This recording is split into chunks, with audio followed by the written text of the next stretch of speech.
guys calling the game. Kenny Albert, Harold Reynolds, and Tom Verducci. Kevin, it's been an up and down first half of the season for the Boston Red Sox, while the New York Yankees lead the American League East.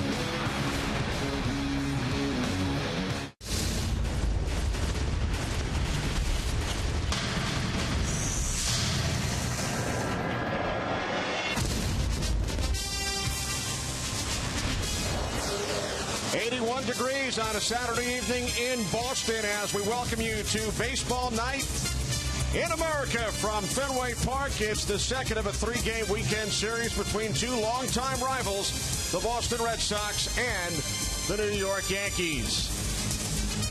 Good evening, everybody. Kenny Albert along with Harold Reynolds, Tom Verducci, and Ken Rosenthal. Yankees won the series opener last night by a 5-1 score, their third consecutive win, their fifth straight over the Red Sox. And Tom, the Yankees will lead the division heading into the All-Star break following tomorrow's game, and the top of the order, a big reason why. No doubt about that. We know they hit home runs, tremendous power, but with Jacoby Ellsbury back in the lineup this week, they have what may be the best 1-2 combination of the game. Ellsbury and Brett Gardner. I call them the disruptors. We saw that last night. Fourth inning. This should have been the third out, and the Red Sox are off the field. But no, ball not handled cleanly. Run scores. Next up, Brett Gardner. Again, pressuring the infield. You need to handle the ball cleanly with these guys running 90 feet. Another run comes in. So we know about Alex Rodriguez. We know about Mark Teixeira. Now with these two guys, Ellsbury and Gardner, they're 20-12 when they're both in the lineup. And Harold on the other side, Red Sox in last place in the division, but only 6.5 games behind the first place Yankees. What needs to happen over the second half for Boston to become a factor? Well, they got to continue to hit. I mean, that's the foundation of this club. Clearly they got to pitch, but David Ortiz had to hit. They struggled early. He's turned it around. I think a big part of the big turnaround, Hanley Ramirez hitting behind him. Look what he's done now with Hanley hitting behind him this season in 52 games, 260, 10, 31. Those are the best numbers for the season for David Ortiz. Struggling overall, but when Hanley's hitting behind him, which they have done now for the last 6 games, and really in the last week, you've watched what he's been able to do. This offense is getting going, and they're going to have to hit. Pitching hasn't been there yet, but they've always hit. That's the staple of the Red Sox. Well, it should be fun. It always is when the Yankees and Red Sox get together. Ivan Nova and Eduardo Rodriguez, the pitching matchup. Yankees look to make it 6 in a row over the Sox, but Boston has other ideas. Yankees, Red Sox next on Fox.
set for the Yankees and the Red Sox. The 22-year-old left-hander Eduardo Rodriguez on the mound, making his 9th Major League start. He will face Jacoby Ellsbury, leading off for the Yankees, followed by Brett Gardner. Alex Rodriguez will bat third. Mark Teixeira in the cleanup spot. Then Chris Young. Chase Headley back in the lineup in the number 6 hole. Bottom of the order, John Ryan Murphy, Didi Gregorius, and Rob Refsnyder making his Major League debut tonight. Rodriguez 4-2 over his first 8 starts. A real special arm. Only Chris Sale has a higher average fastball velocity from the left side starting pitchers, and he's got a killer changeup when he's on. The ex-Red Sox, Jacoby Ellsbury, leads off for the Yankees. 4th game since returning from the disabled list. 1 for 5, drove in a run last night in the Yankees' 5-1 victory. Yeah, I love this guy on the mound. A lot of people can light up the radar gun. He looks like he throws hard. Great delivery, great release. That ball's on you in a hurry. Big, tall, great size. That was 96 right there. But Tom, you talk about it a lot. I love the release point, the true place where he releases. This is a big kid. The 1-1, and Ellsbury pumps it up to the left side. Foul territory. Sandoval's got it, 1 away.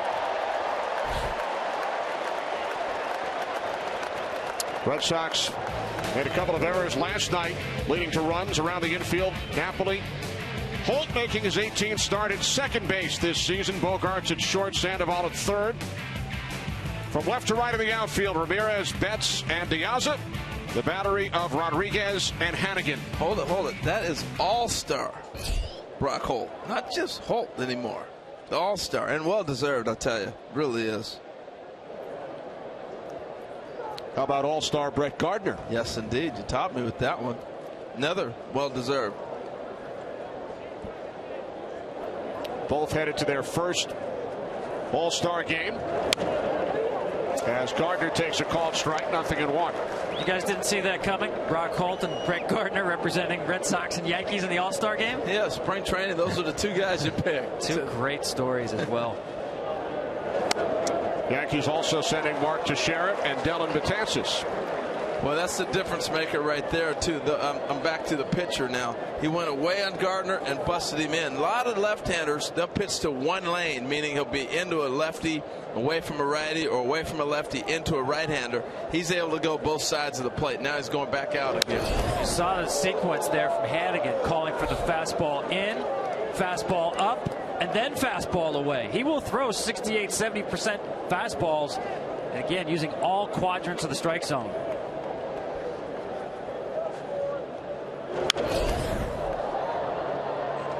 Well, here's a look at his release point. Look how far out he gets and on top of the baseball. And by the time he delivers, he already stands, what, about 6'6"? So by the time he's delivering that ball, you got about 50-some feet to react. It's not the 60 feet 6 inches. He gets out there with that delivery. See ya. Woo! Where's that pitch? Mercy. Ryan Hannigan had it for a strike. Chris Conroy said, no, it's down. I said, see you later. And that is the pitch that most umpires this year, I'll say even last year, have been calling. The low strike. So Gardner stays alive. 2-2 from Rodriguez, and he fouls it back. That's when you know you're an all-star. Okay, Brett Gardner, you just arrived. When you get that pitch, that's when you're an all-star. Remember Derwood Merrill? He missed a pitch like that on me one time. I just made my all-star team, and he goes, it's not a strike on HR. He's an all-star. I said, all right, then. I like this. Well, this is fun to watch. That's 10 pitches now, 10 fastballs. Gardner, really not a swing and miss guy, puts the ball in play, shortens up with 2 strikes. Let's see if he wants to mix in a slider here against Gardner. But I like the mindset, attacking right away. Well, in this day and age, it's so big to have big at bats like this, fouling pitches off. You're now talking about knocking him out an inning earlier. And you saw Hannigan give the sign and nod his head. Yeah, I mean it. We're going fastball again. Well, if he's throwing that many, if you're Brett, you can't be thinking about anything else but a heater right here. This will be the 9th pitch of the at-bat. And he says, hold the timeout. You went to the changeup there. Whoa, time. No, we're not doing that. Let's go right after him. Go right after him. That's what he's saying. Come on, stay with me here. Trust me. Stay right here. Bounce to the right side. Napoli will take it to the back himself for out number 2. That's the difference of a catcher with some experience. Even though his young pitcher wanted to go to the changeup, and he went, no. Second thoughts. Timeout. No. We're going to go back with the heater, and they got the out.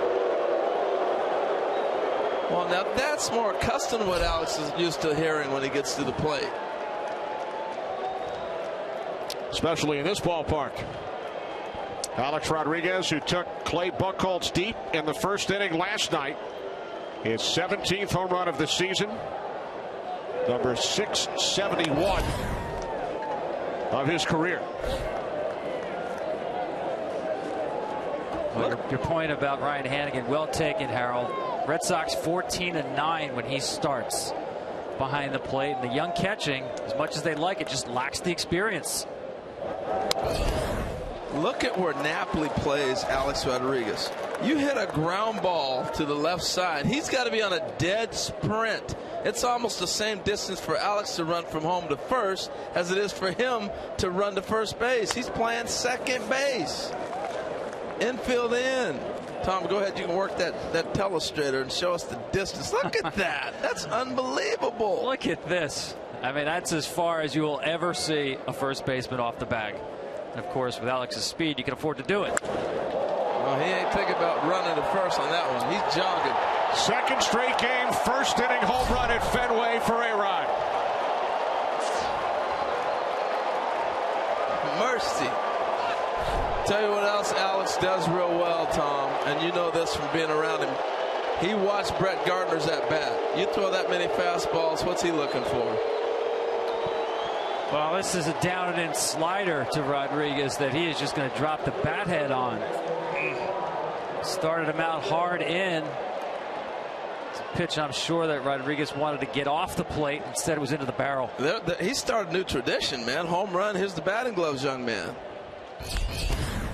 Did that last night. Let's give him multiple souvenirs. A home run ball plus the batting gloves. So Alex Rodriguez takes Eduardo Rodriguez deep up and over the Green Monster to give the Yankees a 1-0 lead in the first inning. Mark Teixeira falls behind 0-2. Well, Kenny, that ball got out so fast you didn't even get to make the call. And Howard Cosell, you know, the ball was going while I was in the middle of the sentence. I just said, let me finish it. I love hearing your play-by-play.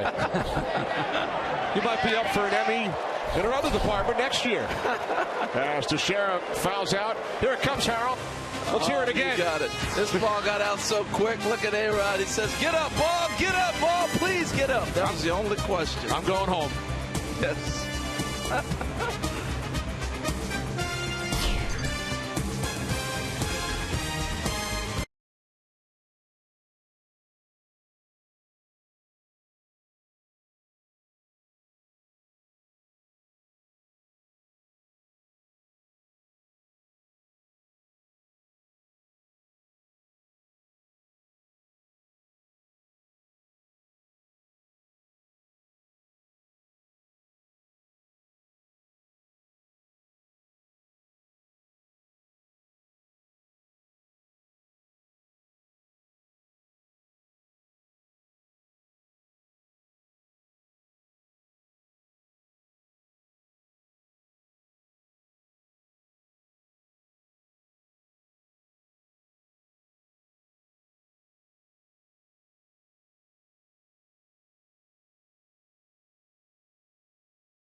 Nova, making his 4th start of the season, coming off Tommy John surgery. He will face the 41-46 Boston Red Sox. Mookie Betts leading off, followed by the All-Star Brock Holt. Xander Bogaerts hits 3rd. David Ortiz in the cleanup spot. Then Hanley Ramirez, Pablo Sandoval, Mike Napoli hits 7th. Alejandro Diaz 8th, and Ryan Hannigan 9th. Nova with a record of 1-2. His last start Sunday against Tampa Bay lasted only 5 innings. But he began his return following the surgery with 11 2/3 scoreless innings over his first 2 starts, facing Mookie Betts leading off for the Red Sox here in the bottom of the 1st inning. You see fastball velocity back to where it was pre-surgery, 93-94. His 4-seamer is not a swing and miss fastball. Curveball, that's a different story. That's his best pitch. After Nova's loss on Sunday, he said, "I'm not making any excuses that I'm coming off surgery. Nobody mentions Tommy John when I have a good game." He said, "I'm pitching and I feel good." There it is. That's the curveball you'll see to get in the strike zone and buy yourself a strike. 2 strikes, that's the pitch he wants to bounce on the plate. That's an old school high release point, downward break curveball.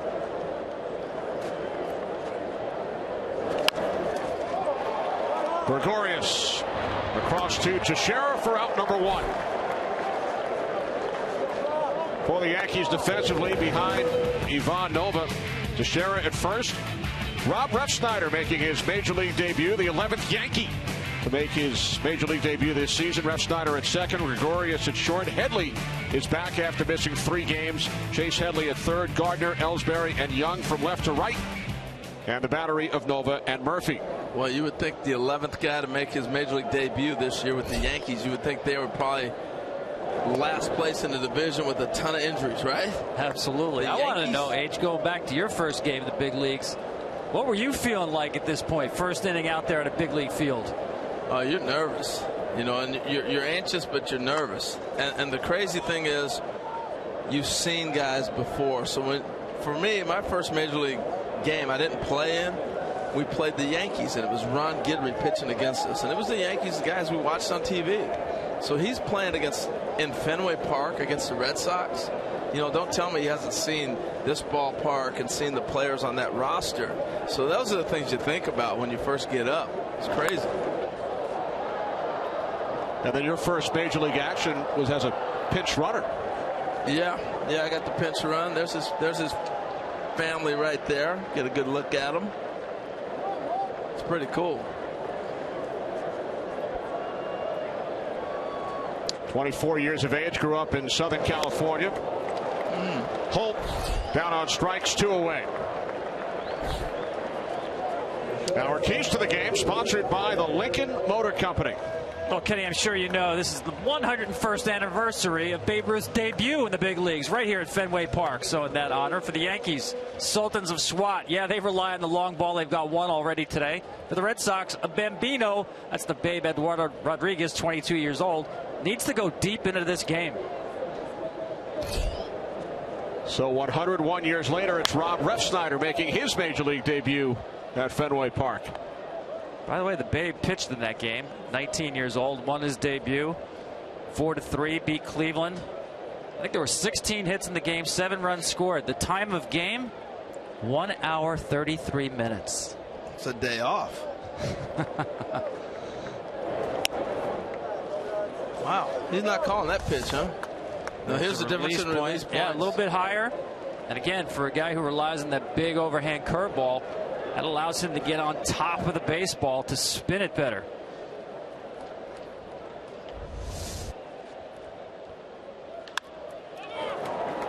Teixeira to the bag. Nova retires. The Red Sox in order in the first.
Lincoln Motor Company and the first ever MKC. All-Star Game coming up on Tuesday. All-Star jerseys, caps, collectibles, and more. Get all your 2015 All-Star Game gear at the MLB.com shop. Chris Young leading off for the Yankees here in the top of the second inning against Eduardo Rodriguez. Over his first 8 starts, Rodriguez has allowed either 0 or 1 run, guys, in 6 of the 8. But in the other 2, he's allowed 6 and 9 earned runs as Young sends this one off the monster. Big turnaround first and then heads back. That's a nice baseball play. Chris Young has been peppering left-handed hitters, but Hanley Ramirez plays this ball great.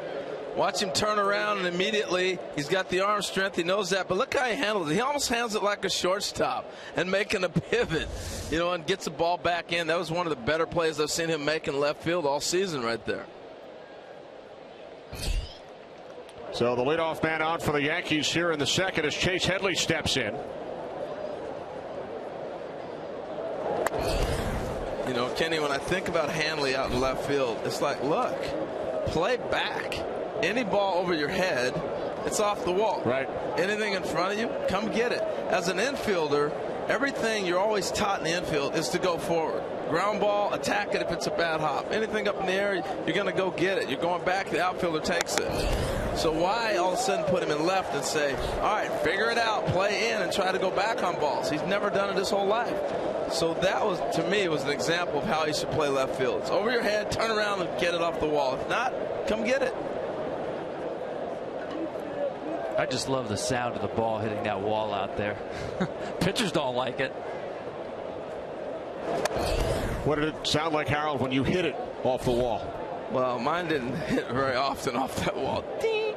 No. Sure, you had a couple of them. No, I hit a few off them. The beauty of playing in this place, though, is the divots when you go out there and look at the wall. We may be able to get a close-up zoom in. There's so many marks on the wall, they have to change it.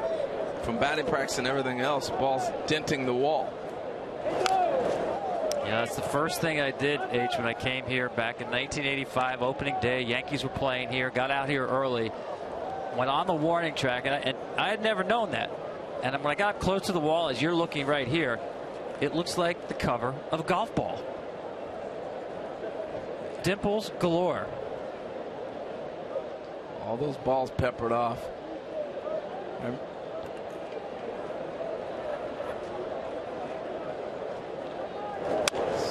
So many memories of this ballpark. When I was in AA ball in Lynn, Massachusetts, about 20 minutes from here, I came up with the major league team, and they dropped me here to go to AA.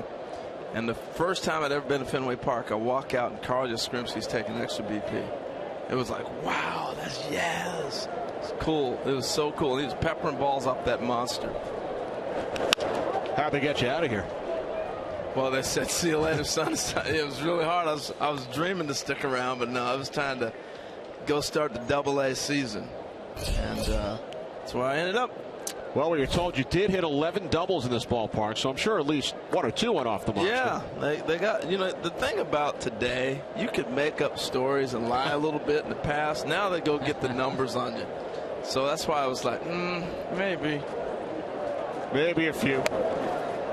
I love the fact that they left that ladder to nowhere out there on that wall in left field. There's another pitch. This is the slider down and in. This is the one he wanted to throw to Alex Rodriguez, and Conroy says, no, that's inside. I think that's a good call. Well, I'll tell you what, he's not getting that pitch, though. It's cutting that play a little bit. Now you got to send him 3-2 here. I'm sending him. There goes Young. Headley strikes out. Throw from Hannigan is in time. I wouldn't have sent him. No, I'm just kidding. I like the play. I like the aggressiveness. This is kind of what you talked about, Tom, in the open, how aggressive the Yankees have been, and they can do that with Chris Young too. Sometimes when you have a 3-2 count and you have the go, you don't get as great a jump as if maybe you're running on a green light and have to steal. I don't think he got that great of a jump. And you kind of rely. It's almost like a run and hit. So with 2 away, here's John Ryan Murphy, Yankee catcher, swings at the first pitch and grounds out to the third baseman, Sandoval. Middle of the second from Fenway, 1-0 Yanks.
Is sponsored by T-Mobile. Switch to the Data Strong network.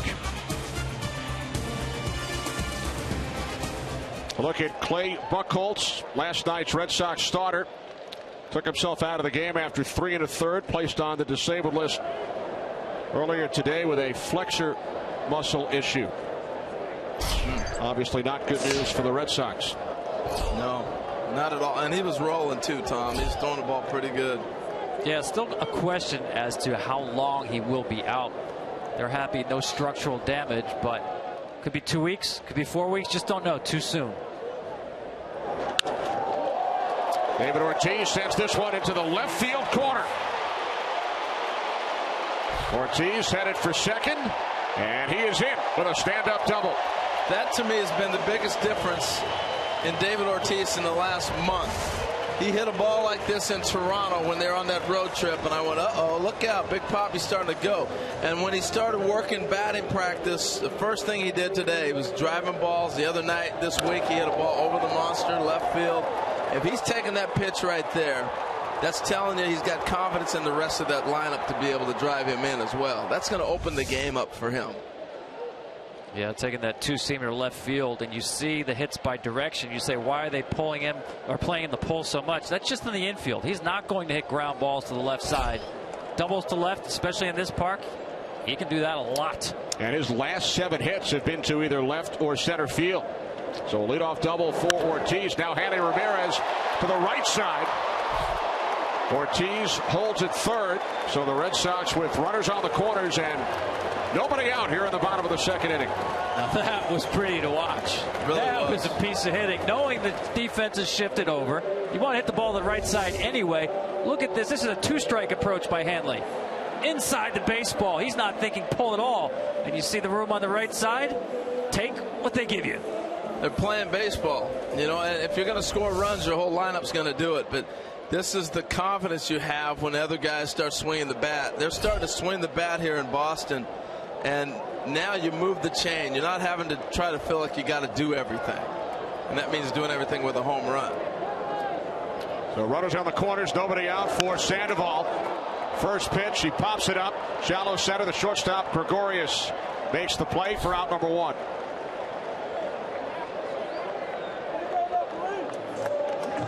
was a big at bat. You like to see him be able to do a little bit more with that, obviously. Yeah, hard to see jumping on a first pitch curveball out of the zone. Run around third, less than 2 outs. But he is what he is. He's exactly gonna swing. Right. He's going to swing. This is a big at bat here. Napoli, they feel like they're starting to correct a few things in the swing. I spoke with him for a long time today in the locker room. He just felt like he's had some hot streaks, cold streaks. It's a weird season for him right now. One of the reasons he's in the lineup tonight, both of his career hits against Nova have been home runs. Yeah, and if you look at one mechanical difference I noticed with him, he used to be a guy that would hold his hands high, and then he'd drop them almost all the way down to his waist and take them back up to swing. They've tried to eliminate that hitch and make him have more of a direct path to his bat. Is it good? Yeah, maybe, maybe not. You know, that's a big habit to break after a lot of years of hitting and playing baseball. Runners on the corners. Napoli just 1 for his last 17 with runners in scoring position. There's Sandoval, who popped out a moment ago. Ortiz, the leadoff double. And then Ramirez singled to right.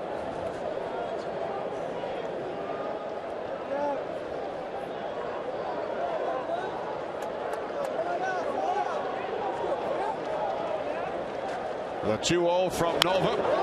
Ground ball to the third baseman, Headley. And the Yankees turn to the 5-4-3 to get out of the inning, maintaining their 1-0 lead. We'll return to Boston after these messages from your local Fox station.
Didi Gregorius leading off for the Yankees here in the top of the third inning against Eduardo Rodriguez. Woo.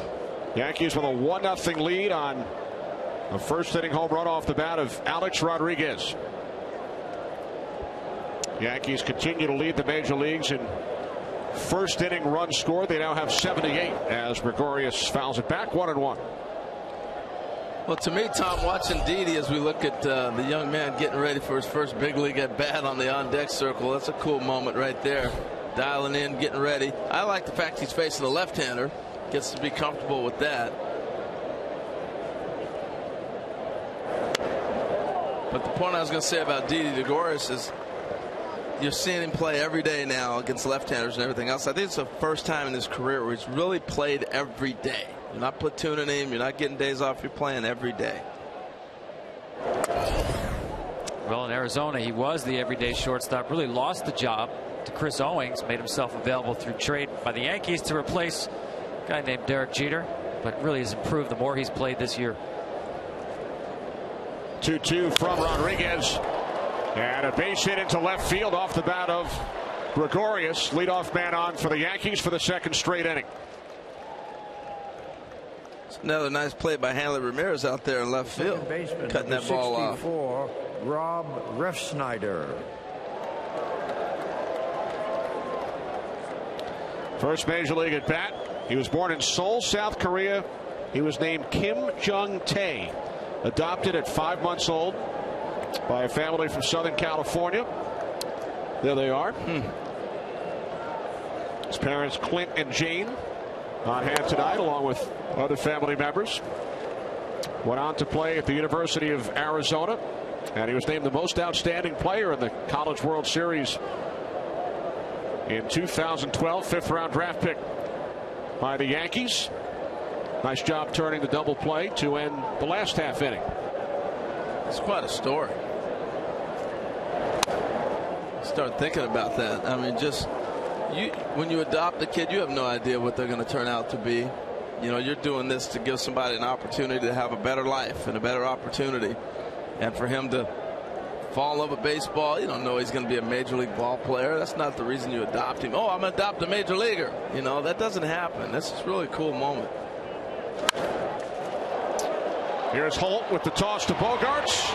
On to first, double play. Hit that ball hard. Get the disappointment. Everybody wants you to get a hit the first time. It's okay. He'll get one. There's many days ahead. It's a nice swing. Beautiful turn. Want Xander get up in the air, get rid of it, put something on it. How about this, Harold and Tom? His mom ran back into a building in Southern California during an earthquake to retrieve the adoption paperwork. Wow. They were at a meeting, setting things up. Everything started shaking. She left the papers inside, ran back in. That's a pretty special story. Jacoby Ellsbury takes a called strike, fouled out to Sandoval his first time up. Yeah, get the first at bat out of the way, but that kid can hit. The bat is what got him to the big leagues. All along throughout the Yankee system, known for grinding out at bats. He hit well over 300 in spring training, and with AAA Scranton, Refsnyder with a batting average over 400 over his last 10 games. And that's when you get called up. You wait for a guy to get hot. Ellsbury with a base hit into left field.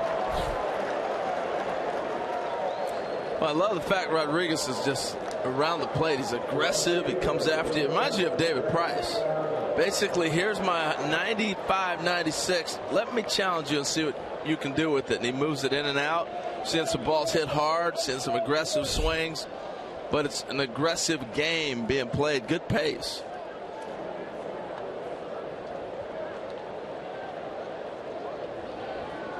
So here's Brett Gardner back in the first inning. What a battle. 9-pitch at bat. And Gardner wound up grounding out to the first baseman, Napoli. Ellsbury, the runner on first, as Gardner takes strike one. Watching Rodriguez work from the stretch. Had a problem earlier this season with tipping his pitches from the stretch position. He would come set with his head up, as it is now, for a fastball. And when he's going to throw his slider or changeup, the head would go down. You just told everybody in the league. Red Sox figured it out, and they fixed the problem. Well, we'll see. That's a tough habit. Fastball. 95. You know, it was interesting. I was on the other day with Pedro Martinez, and Pedro said, if you're tipping pitches in a game, you're stuck with it that game. You can't all of a sudden change it. You have to go to the bullpen and work on things. So they can tell you anything you want during the game, hard for a pitcher to make that in-game adjustments if you're tipping pitches. Ellsbury caught in a rundown. Uh-oh. So that will do it for the Yankees in the third. That doesn't happen to him very often. You know what's probably happened there, Tom, is a lot what you were talking about. See the tag applied as he dove in, but he's probably looking at the head and seeing what adjustments he might make if he's coming over or not.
Fourth start of the season for Ivan Nova, facing Alejandro Diaz, leading off for the Red Sox here in the bottom of the third inning. And he takes a called strike. 0-1. Diaz 5 for 7 with a home run lifetime against Nova. Came over from the Orioles back in early June. And is hitting over 300 as a member of the Red Sox. You know, sometimes you see transactions and you see player moves like Diaz getting released, and you go, I wonder what happened. I thought he was a pretty good fit there. And he was kind of surprised. I talked to him today. He was kind of surprised about it, too. Just didn't fit, I guess. And here he is, Tom, in the Red Sox jersey. Got a little bit of an old school approach at the plate, too. Choking up on the bat a little bit. Even early in the count. Don't see that a whole lot.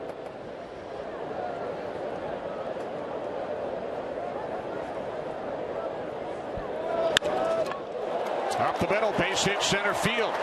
Leadoff man on for the Red Sox here in the third. We spoke moments ago with Yankees skipper Joe Girardi. Asked him if he had any words of encouragement for Rob Refsnyder prior to his major league debut tonight. Well, I just told him take a minute and realize what you've done and the accomplishment that is going to take place today, because it's only going to happen one day, and just relax and go have fun. Joe, fourth start for Ivan Nova. He hasn't got higher than 92 pitches. Any governors on him at all post-surgery? Not really. You know, we feel that we can stretch him out. Obviously, the first couple starts we were a little bit careful, but now he's at a point where I don't think there's anything restrictions on him. Joe, did you tell Alex we need another first inning homer? Is that it? Yeah. And we had it yesterday and it worked out good for us, so hopefully it holds true tonight. Thanks, Joe. Good luck. Thanks, guys. Ryan Hannigan at the plate. We met with Joe before the game, asked him about his major league debut. It was back in April of '89 with the Cubs, and he grew up in the Chicago area. Not only did he get 2 hits in the game, he caught Rick Sutcliffe. He got engaged that night. Yeah, his wife Kim. They've been married 25 years now. And how crazy a night is that? He was telling us how funny it was that he had already planned on proposing, but it never worked out. He ended up being a winter ball a lot longer than he thought and got to spring training late, and before you know it, he makes the major league team, and then he gets called up. So pretty cool story. Right, his winter league team did better than he expected. They had a long run, so he waited until the night after he made his major league debut earlier that day at Wrigley Field. Well, I want to hear Kim's side of the story. That's Joe's version of it. Well, Joe did tell us that he took Kim to her favorite restaurant in the Chicago suburbs. I mean, is that the best debut ever? 2 hits, you win the game, you get engaged. They went out for a meal at a restaurant in Chicago. I'm sure the meal was fabulous. I don't think the Babe got engaged 101 years ago on his debut day. Love the advice he gave, though. Take a look around, enjoy it. It only happens once. True. Now, Tom, you see where the defense is playing right here. Now, in this metrics that we talk about, shifting and all that, is that considered a shift, or does he have to be on the left side of second base? Yeah, that's a great question. To me, that's a shift. I mean, anytime you're more than shaded, I mean, that's more than a couple of steps. I would think that would be a shift, even though, as you said, not on the left side of the bag at second base. 1-1 to Hannigan, now 1-2. See, and I would have termed that overplay. You want to go back to even when I was playing and say, hey, overplay a little bit, because I can still maybe range back and get that way. He's now going to move a little bit more to his left. Even from there, you can still play up the middle and maybe be able to take a ball off to your left and still get there. When you shift all the way over, I think you give up so much of the right side that a missed swing you cannot defend.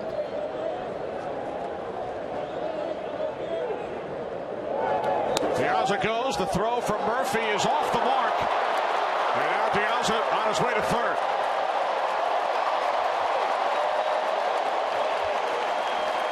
See, I think this is a tough play to defend. He's going to get a little slider away. He comes up with the throw, but you're almost throwing it on a guy that was set in a spot, and now you're trying to hit a target going back the other way. I love how Diaz gets up and goes, though. Yeah, he had a great jump. No slide step from Nova right there. Murphy, just in his haste, kind of threw a 2-seamer to second base. He just sailed to the right side of the bag. Now, once again, the Red Sox trying to execute situational hitting. I think it's interesting where the Yankees are back in the middle. You put the ball in play, you pick up a run, and you're in on the corners. There's a run. Refsnyder to first. Piazza comes home. We are tied at 1. That's a heck of a play right there. He's going on contact. You get a good look, and this is a good read because you got a pitcher that's pretty tall. That's a nice read. That ball got over him. But they were giving you the run. Anything up the middle, you're going. Anything on the corners, you had to hesitate and wait.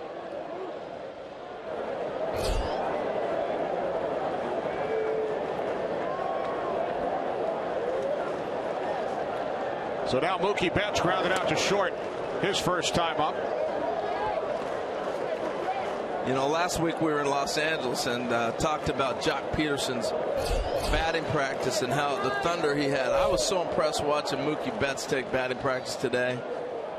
Just lightning quick hands, peppering the wall. Ball jumped off his bat like a big man. That's why when he was struggling early in the season, I said back in April, when you try to compare hitters to other hitters, I compared him to Manny Pacquiao because his hands are so fast. Just missed that. Popped into shallow left. Gardner calling off Gregorius for out number 2. Well, Brock Holt, Mr. All-Star, we'll call him now. First one ever to make the game, playing games, starting games at 7 different positions, and he didn't waste any time. This is his first 10 starts of the season, all over the field, third base, center field. It's like playing Where's Waldo game, right? Where's Brock?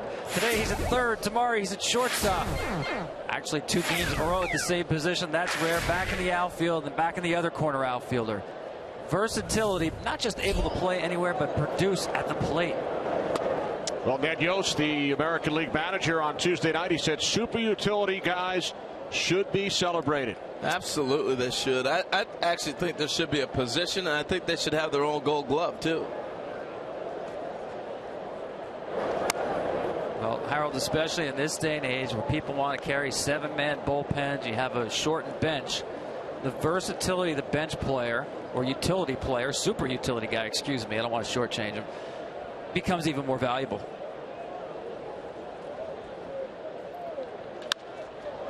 Refsnyder, diving attempt. It's a base hit into center field off the bat of Brock Holt. Well, and the thing I like about Brock Holt is he learned his craft in the big leagues.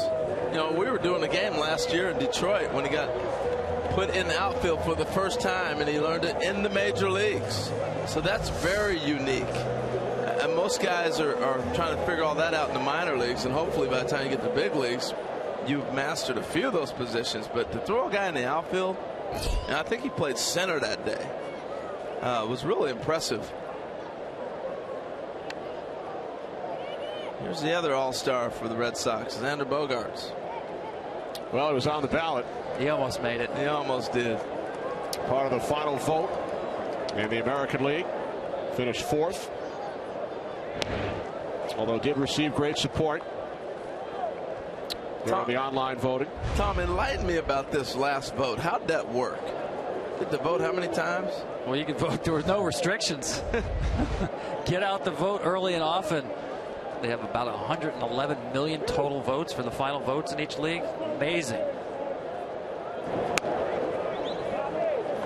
Did you vote, Ken? I remained impartial. Of course, Brett Gardner was initially part of the final vote, one of the 5 in the American League, but then he was named as a replacement for Alex Gordon.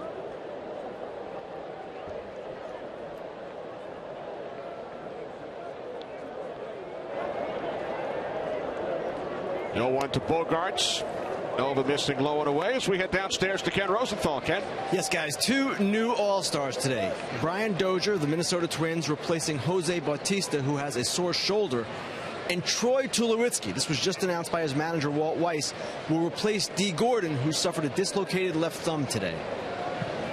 Thanks, Ken. So the Gordons having trouble staying healthy. Both Alex and Dee had to pull out of the All-Star game. And now maybe everybody can chill a little bit. It's amazing when the All-Star rosters get announced. Everybody wants to shout the loudest about who was the greatest snub. And we still have a week to go where maybe pitchers can't pitch because they're used on Sunday or guys get hurt. And you wind up with Brian Dozier on the All-Star team. Nice play by Teixeira. And that will do it for the Red Sox in the 3rd. But they tie the game at 1. Here in Boston, Alex Rodriguez will bat second for the Yanks when we return.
new comedy Vacation from Warner Brothers Pictures in theaters July 29th. And by Chevrolet. Find new roads. Back in Boston, Kenny Albert, Harold Reynolds, Tom Verducci, Ken Rosenthal. Top of the fourth inning, tied at 1. Brett Gardner was at the plate when Jacoby Ellsbury was caught in a rundown. So a clean slate for Gardner, who leads off for the Yankees. Bounced down to the first baseman, Napoli, in the first inning. Yankees have had 3 base runners taken off the base paths over the first 3 innings tonight. Young caught stealing in the second, then a ground ball double play in the third, and Ellsbury caught stealing in the rundown. Well, the Ellsbury attempt, it was interesting to see him get picked off. He doesn't get picked off very often, but if he does get thrown out or picked off with 2 outs, you get Gardner to lead off. That's the beauty of that 1-2 punch, Tom, that you were talking about in the open. Yeah, actually the 3rd time he's been picked off this year. Popped into shallow center. And the catch is made by Betts for out number 1. Time now for Pepsi's most thrilling historical moments of the game. We take you back to July 9th, 1994 with Sergio Valdez on the mound here at Fenway. An infield hit, first base hit in the major league career of Alex Rodriguez. Then in the first inning last night, he takes Buchholz deep, 671st career home run. And he did it again tonight, number 672 off Eduardo Rodriguez. You see that exit velocity over 100 miles an hour. That is what really has got my attention this year. The numbers you can see there against the Red Sox all time, but his numbers this year are great. The exit velocity has really surprised me, how hard he's consistently been hitting the ball. Average big league hitter velocity will be about 88 miles an hour. Anything over 100, you're talking about really scorching the ball, and he's had a bunch of those this year. Much more than when he came back in 2013 off the hip surgery. Well, I think the one thing, Kenny knows how to stop. In case he hit a ball out, I was going to let you have your moment. I'm going to let you have the call. The one thing I've noticed with Alex, though, is he's hitting the guys that throw hard. He's hitting somebody tonight who's throwing 96, 97. And so that ball's going to jump off his bat. But that's what he didn't do a couple of years ago. Fouls this one off to the right side. Now 2-2. So I get to call the foul ball. Yeah, you got the home run. You see? Quick learner, man. Quick learner. He was not yet 19 when he picked up his first major league hit right here at Fenway 21 years 2 days ago. His teammate tonight, Rob Refsnyder, was 3 at the time. Wow. It's been playing a long time.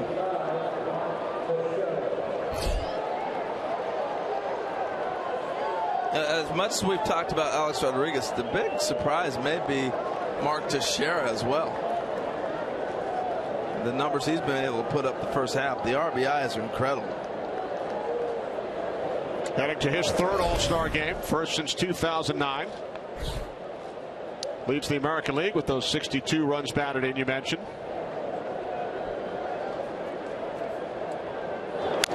Crowded company over there at first base, too, man. You look at Pujols having a big year. Prince Fielder's going as a DH. Teixeira. Who am I leaving out? There's a couple guys having pretty good years at first base in the American League. Even the National League, you got Freddie Freeman at home, Joey Votto at home. Long foul down the left field line as we check in with Ken. Well, this one will be extra special for Mark Teixeira, Kenny, because his 3 children will be along, and this is the first time they will attend an All-Star game. Remember, he hasn't been in one since '09, and he told me the other day that they didn't even know what an All-Star game was until Monday, but they're quite excited now that they're going to get to wear jerseys with the name Teixeira on it during the festivities.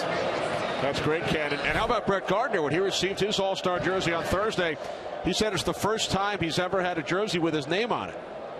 That's right. That's for the workout day on Monday. All the All-Stars get their name on the back. Wow. Where's he playing at? I guess that could be so, huh? Went to college where? South Carolina? They didn't have a name on the back of the jersey? College of Charleston.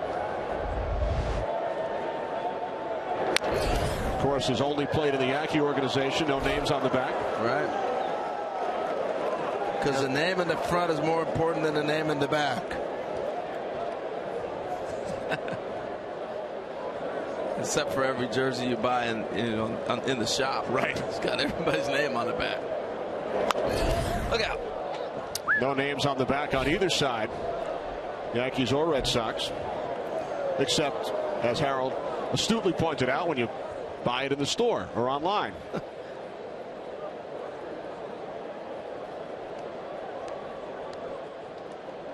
Well, Tom, you have an explanation for that? I'm sure you know something. Besides the classic look, obviously hasn't changed over the years. I guess if you're a fan of a certain player, the number's not enough, right? You want the name on the back as well. Make sure the whole world knows who it is. Surprised Rodriguez really hasn't mixed in his changeup yet. Not at all, and he has two different types. Here it comes right here. Ninth pitch of the at-bat to Teixeira.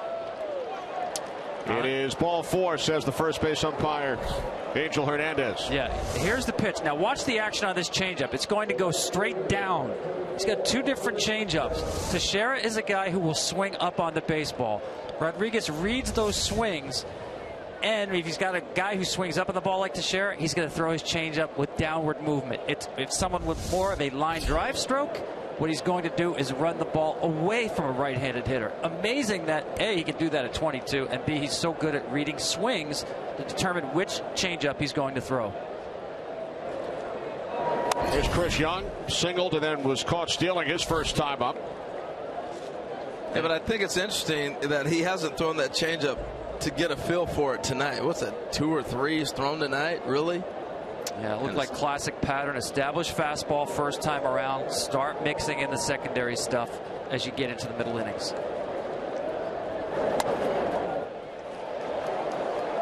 I think his setup is a balk. He's still moving when he almost sets and does another rock. You know how Mariano used to do that little rock? He'll come, set his hands, he'll rock and rock again.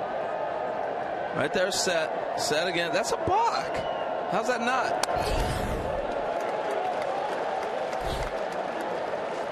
I mean, he comes set. All right here, you're set. Now you're set again, and you set. That's a balk. You can't start and stop. But he's never fully set. He's never reached a discernible stop, which is how the rule book defines it. He always has something moving just a little bit. Mariano was the same way with his feet. Mariano had nobody on base, so therefore it's almost like a pitcher in a windup. You can do whatever. Once you're glued to that rubber, you come set. I'm sorry, you're set. You saw the feet keep moving, and Mariano would do it with runners on base too. As long as you have something that's still moving, no discernible stop, that's perfectly legal. I'd be screaming. That's because you're a base stealer. I would.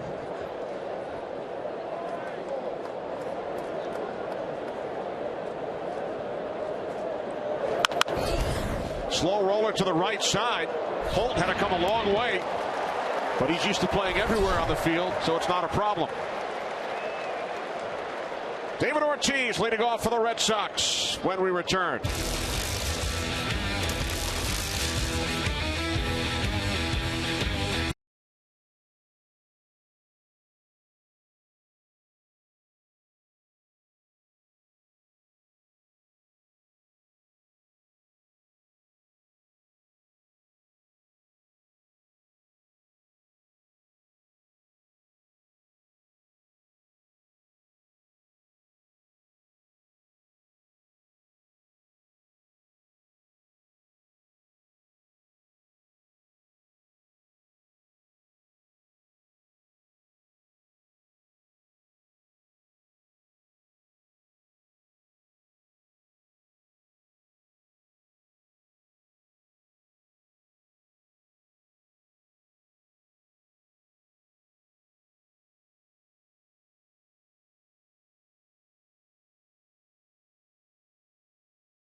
David Ortiz, who doubled back in the second inning, leads off for the Red Sox against Ivan Nova here at the bottom of the fourth in a 1-1 game.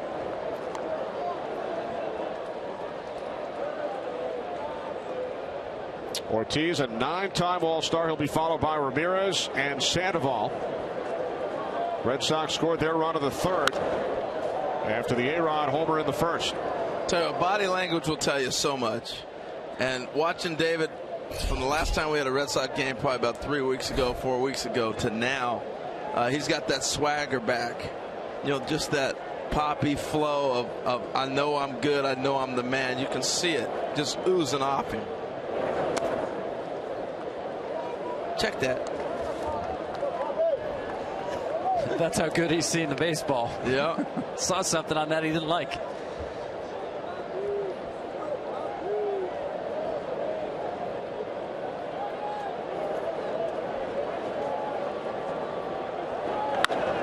Ortiz drills this one into the right field corner.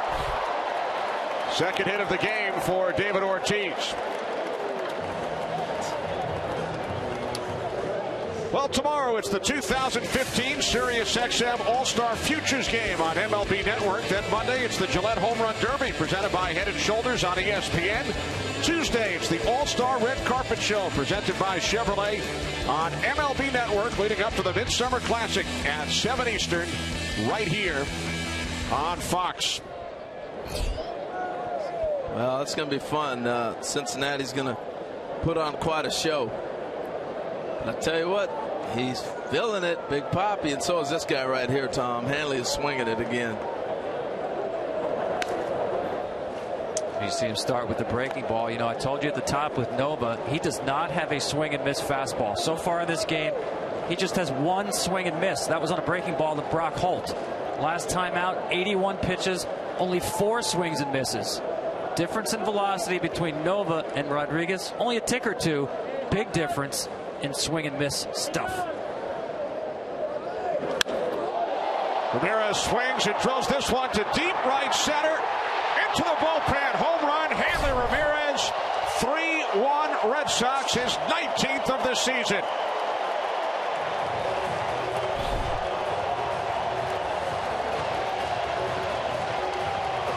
The first at bat was just a preview. Let me shoot it through the right side, show you what I can do. This time it was like, you want to pitch me out there? Let me show you some damage. Those two guys right there are feeling it. Watch Hanley. I'm going to show you how much he's feeling it. Look him take this ball the other way. This is what you call bat boy. Carry it with you all the way, and then you flip the bat to the bat boy and say, oh, it's out of here. Bat boy, come get it.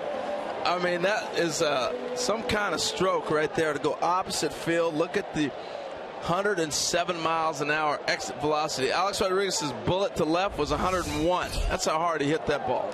Well, Howard, you talked about them in our open, Ortiz and Ramirez, and they are a combined 4 for 4 tonight. It's a potent group going, and if you can get Sandoval rolling, you're going to get Pedroia back. I'm telling you, this is a dangerous club as you look to the second half. And the Red Sox have won their last 4 series leading up to this one. Yes, they've got back in it. You know, a lot of people had them dead and done, and John Farrell was out the door. What's going on? So much turmoil.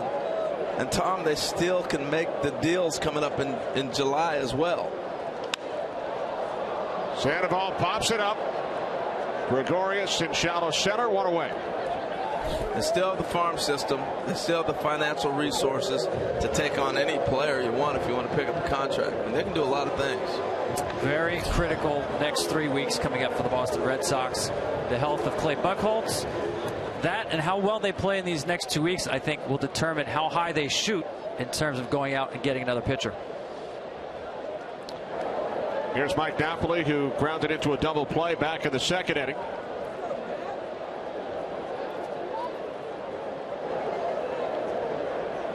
Let's head downstairs to Ken.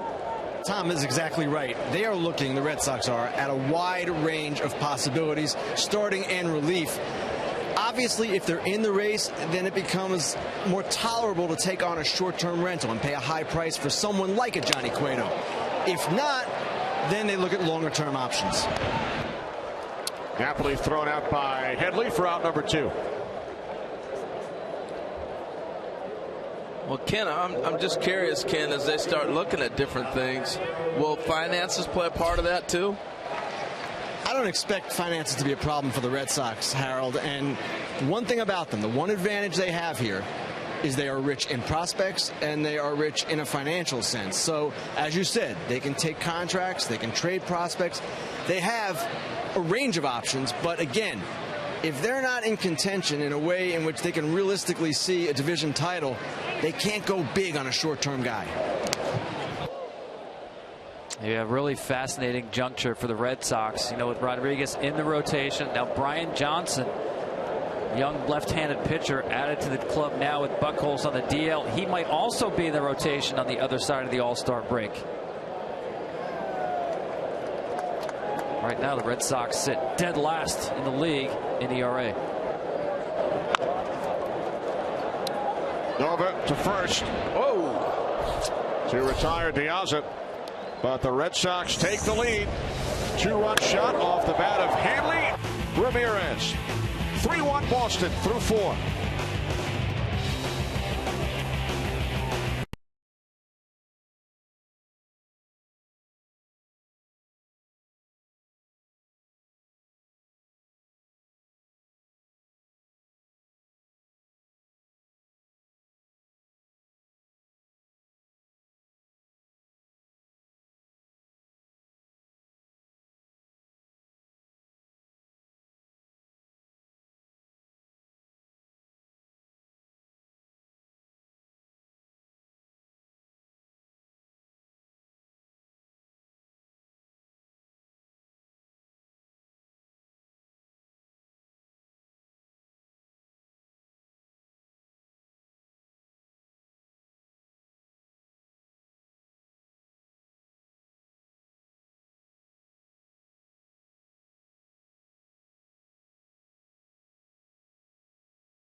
Back at Fenway, Chase Headley leading off for the Yankees against Eduardo Rodriguez. Top of the 5th inning.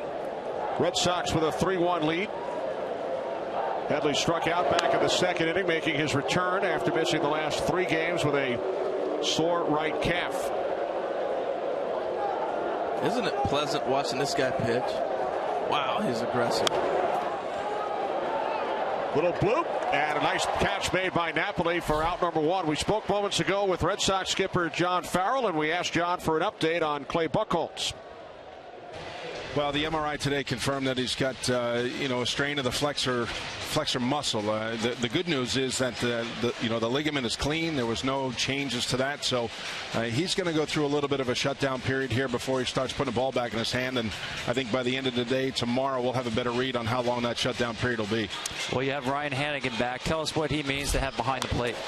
Tom, just the experience that he has. He's notoriously been a very good game caller, leading of a pitching staff, and we missed him for the 2 months that he was out because of the broken throwing hand. But he's come back and he's picked up right where he left off, and that includes new pitchers such as Rodriguez that has joined the staff.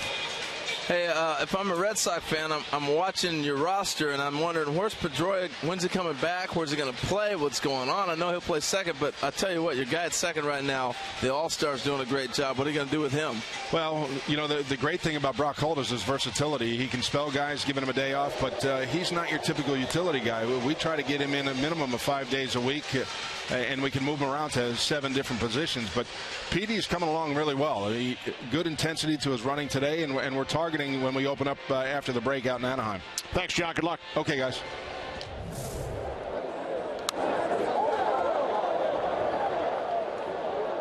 One out, top of the 5th inning with John Ryan Murphy at the plate. John Farrell discussing his All-Star, Brock Holt, the only Red Sox heading to Cincinnati. How about this, guys? Since the first All-Star game was played in 1933, this will be the first All-Star game, as Murphy strikes out, first All-Star game without a starter from either the Yankees or the Red Sox. It's never happened before. Wow. That's impressive. I'm trying to think of. I guess that's never happened before. No, it's never happened before. Got nothing, Tom. Oh. Tom is really speechless. Yeah, he is. He is. You guys will be there on Tuesday night for the Midsummer Classic in Cincinnati. Tom's having some microphone issues. We'll get him fixed in a minute. That's why he's been quiet. We figured out a way to shut him down, though. Nice play by Rodriguez.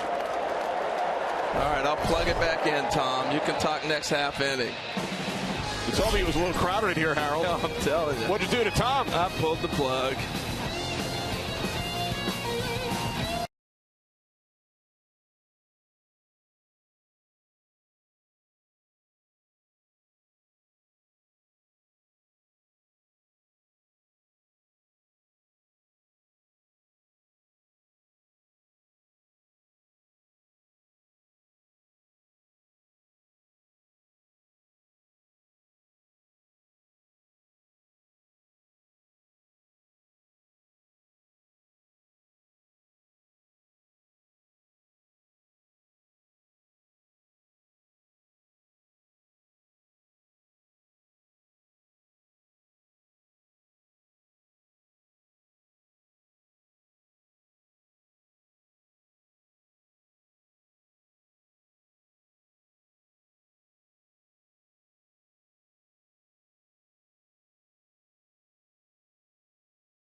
Chevrolet, find new roads. Slug your way to the Home Run Derby crowd and master the free award-winning game millions are playing. Download MLB.com Home Run Derby free on the App Store and Google Play. Ryan Hannigan leads off for the Red Sox against Ivan Nova, bottom of the 5th inning. Sox with a 3-1 lead. Hanley Ramirez with a 2-run shot in the 4th off Nova, who's making his 4th start in his return from Tommy John surgery for the Yankees.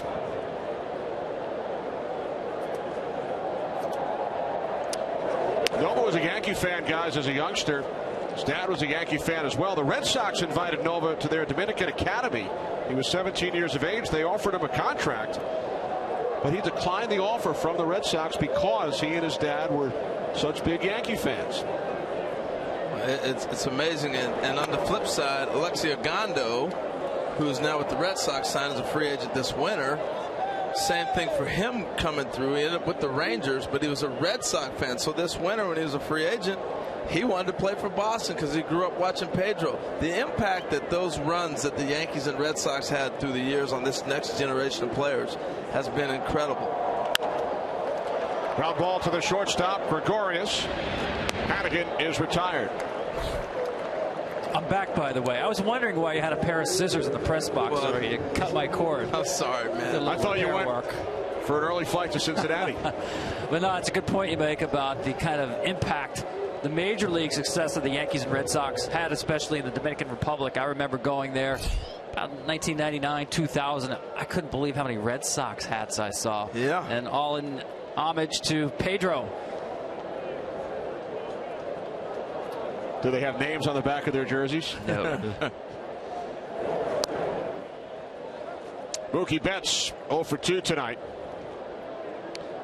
So Nova winds up signing with the Yankees, and then they made him available for the Rule 5 draft. He was unprotected. He was chosen by the Padres late in 2008. Did not have a good spring training.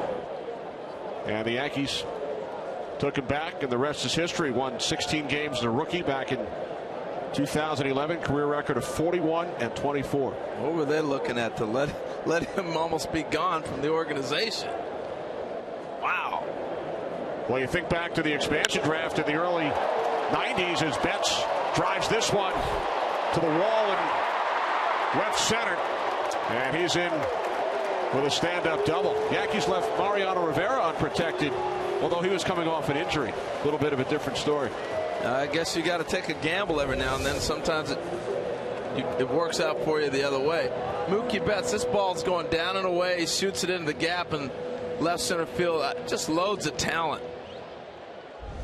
In the next phase of his game will be interesting to see. Now you got the shift on with Brock Holt here. If Mookie steals a bag eventually in these situations, and as the lineup changes, he may have a right-hander, but those are the things he can bring to the table as well. Holt 1 for 2, struck out and singled. Tom, you're talking about Nova and the contact they're making on his fastball. The one thing I see different than when he was healthy before the Tommy Johns, he got a lot of ground ball double plays and a lot of ground balls. We haven't seen that. We saw one early this inning, but it was a bullet at the shortstop. Well, we've seen him work away from the four-seam fastball in this inning. He's gone more to the curveball and the two-seam fastball, which I believe is a much better pitch than his four-seamer. And that's what he's going to get the ground balls on. As I said, that four-seamer, that is not a swing and miss pitch. You saw what Ramirez did when he tried to get one up in the zone.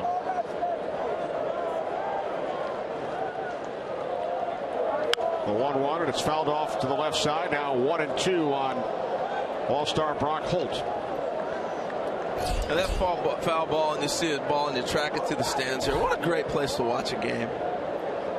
You know, Fenway is just in itself one of the great cathedrals in baseball. You just love it. Did you appreciate it as a player, or back then you were all business? No, you definitely appreciate it as a player. You know, when you came through here or old Yankee Stadium, you knew the history of it, but the fans also were different than other places in the country. They're into the game. Whether you made a good play or not, they cheered or booed, and it was just a different level of understanding, I thought, as a player.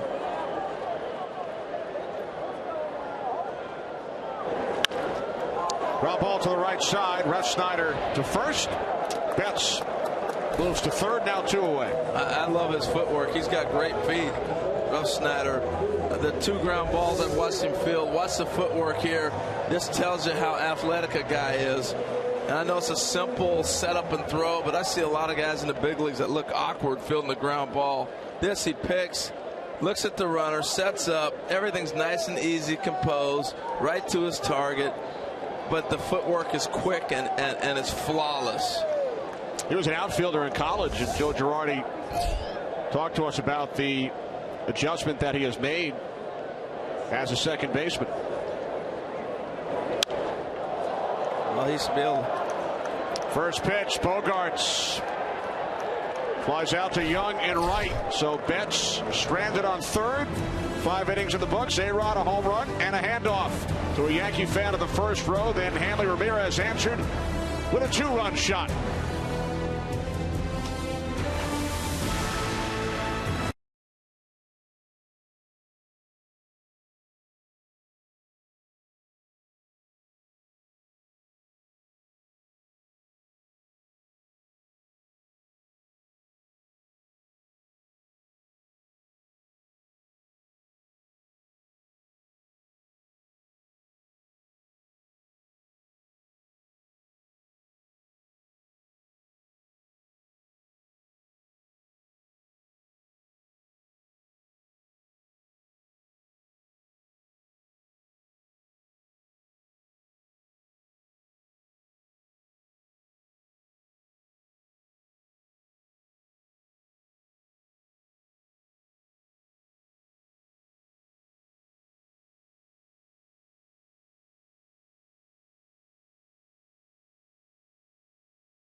Cast is sponsored by the Dodge Brothers. 100 years later, their spirit lives on.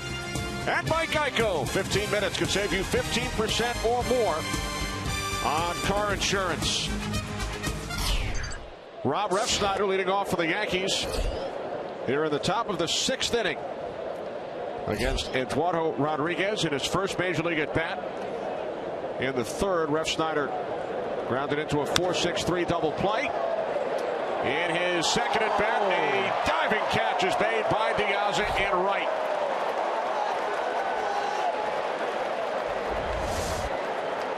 I thought he was going to get one. Nice play by Diaz, but I bet I'm not the only one thinking that ball is going to fall in.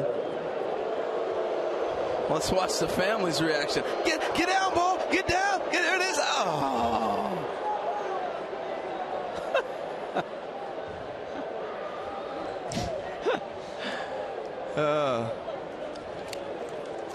He's going to get one eventually.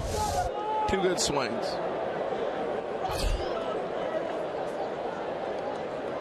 So with one away, here's Ellsbury. And Ellsbury drills this one to deep right center. It is gone into the Red Sox bullpen. Second of the season for Jacoby Ellsbury. Yankees pull to within 1. Wow, the 2 #1 villains, A-Rod and Jacoby, coming into Fenway to shock him. That's what you call ambush right there. You want to pound fastballs in the zone. Don't concede any if you're the hitter. Be ready to jump early in the count. Jacoby generally likes to grind out at bats. First ball hitting right there. Fastball hitting. This ball on the inside half, not inside enough. That just shows you the power of Jacoby Ellsbury. That 420 in the alley out there, that's a long ways, and that was on the line. Impressive.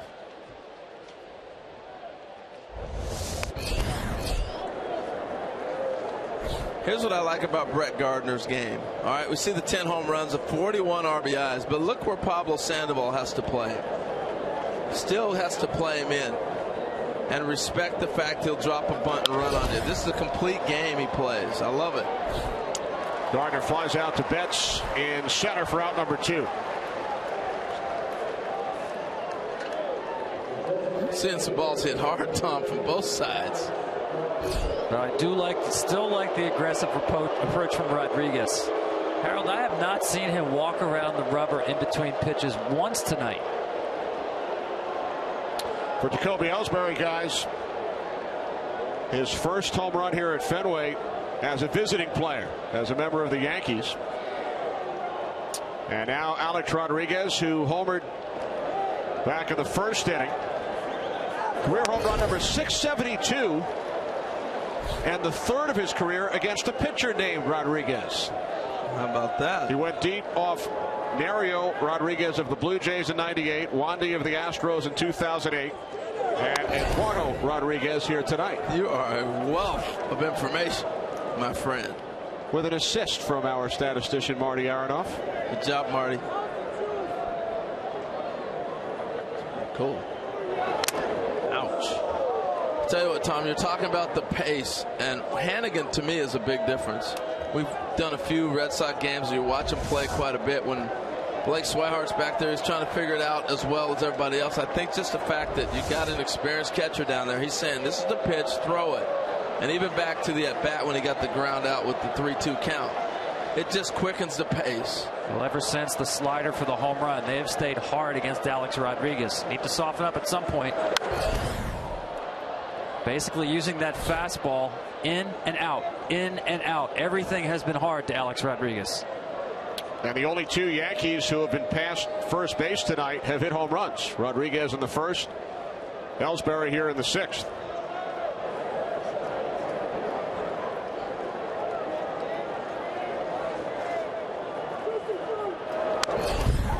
I still can't get over where the first baseman plays him. That is just mind-boggling. I've never seen that ever. A guy play that far from first base. He's going to have to be on a dead sprint. This is like Tom Brady throwing a pass pattern to get an out at first. It's like a $10 cab ride. Golly. He's going to go soft here.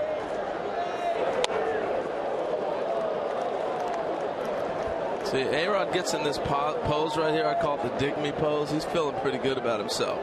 Puts the one leg out, rocks back, sees the pitcher, gets back in his stance.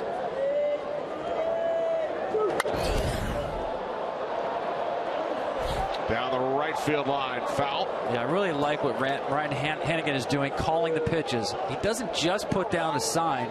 He'll give a shake of the head, a nod, saying, I really mean it. Really just putting conviction behind the sign. Young pitcher following him. Rick Porcello telling me having a veteran behind the plate, especially critical. Big pitches, runners on base, big counts. To have the faith of experience behind the plate.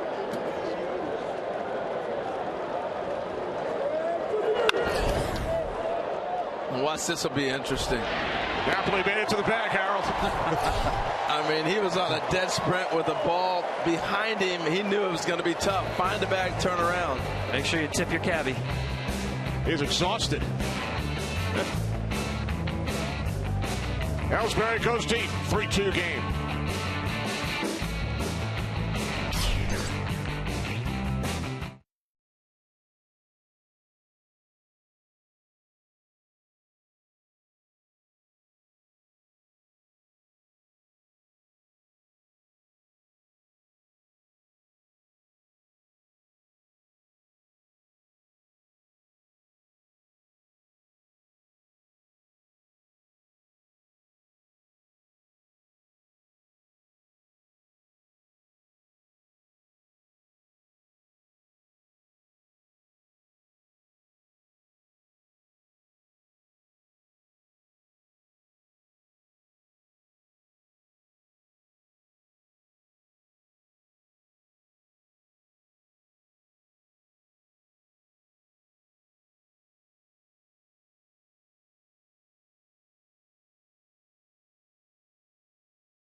David Ortiz leads off for the Red Sox here in the bottom of the 6th against Ivan Nova. Tom, it is 8:49 p.m. here in the East. You know what that means?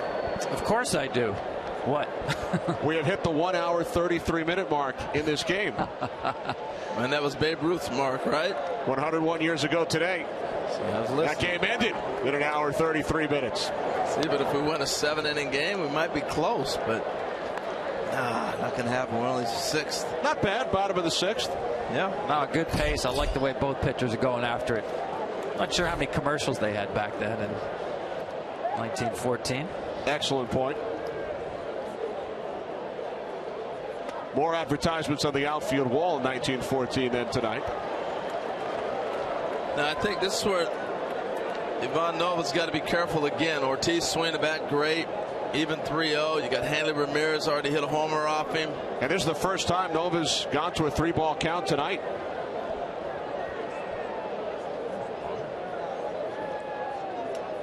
We also knows Ortiz now 8 for 21 against him lifetime. And you're probably wondering what's taking so long. Well, he's shaking off right now. Even on 3-0, he knows he's looking for a pitch right there to drill. Good spot. Take it all the way. He's not taking here if he gets 3-1. He throws him another heater.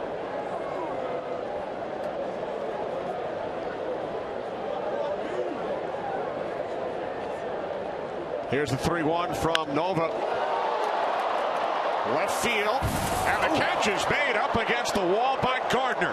What a catch and what a play. Hit his head on the wall. Nice play. But this is the difference with Ramirez hitting behind Ortiz. He's going to get balls to drive. It's a nice play by Brett Gardner. Again, Gardner under the philosophy, hey, play deep. It's over my head. It's off the wall, but this is a heck of a play. There's a little bit of give to that wall out there. It's not like maybe at Wrigley where it's brick. That has a little bit of give to it, even though that's a nice hard steel wall out there. So we heard what it sounds like when a fielder hits the wall, not a baseball. Yes.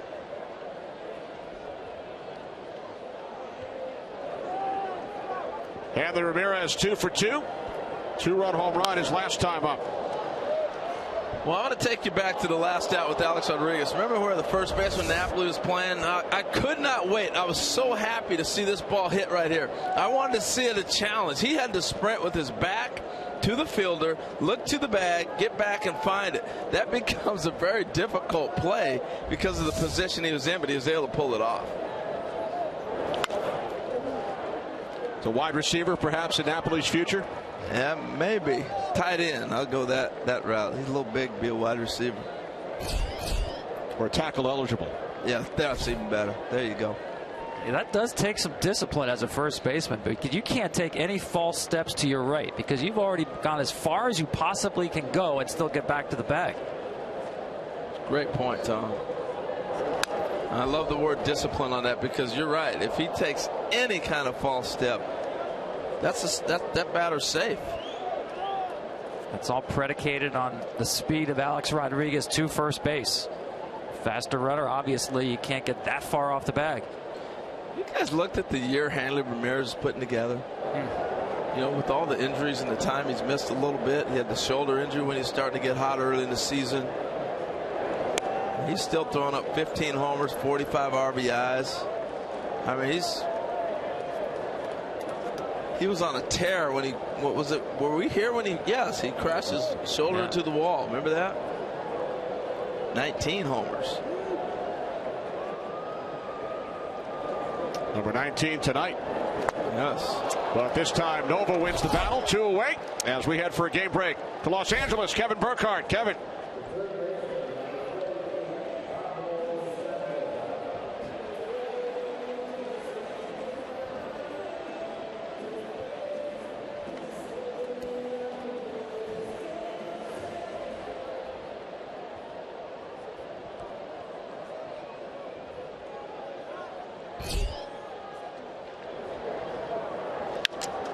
All right, thanks, Kevin. This time, Gardner does not hit the wall as he makes the play in left field. So 1, 2, 3, 6th for Ivan Nova. 3-2 Red Sox.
Middle of the order for the Yankees here in the top of the 7th inning in Boston. Mark Teixeira leads off.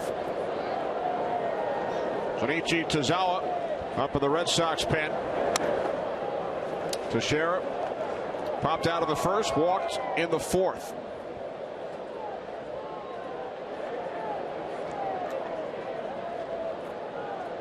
Both Yankee runs coming on solo home runs. Alex Rodriguez in the 1st, Jacoby Ellsbury in the 6th. See Tozawa up. Really a product of the pitch count. 90 coming into this inning for Rodriguez. You're also looking at Chris Young, left-handed killer on the on-deck circle. Somebody gets on, Teixeira gets on here. You might see Tozawa to come in to get the righty Young, make it a little more difficult. This is where the Red Sox do not want to get behind, because now you're getting to the Yankee strength of their game is the bullpen moving forward.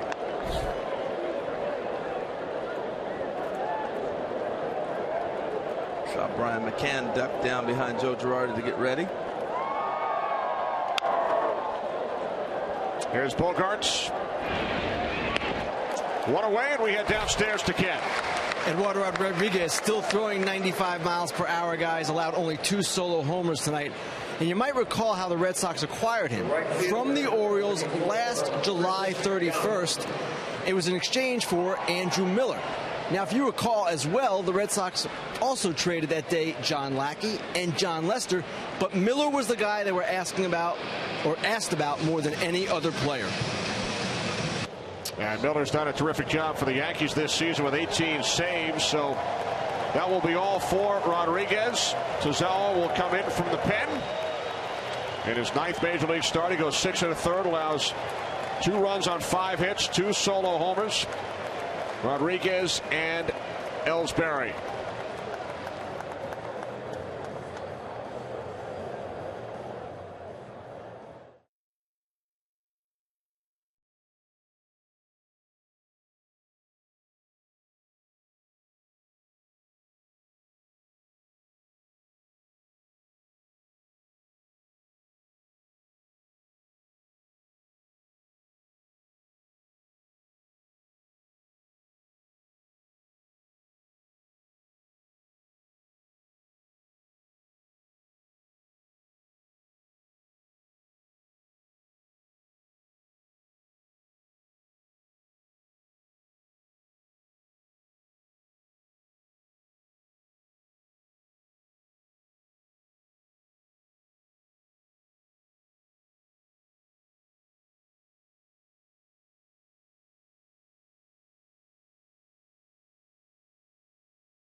Three-2 lead for the Red Sox. Yankees with a pair of solo homers.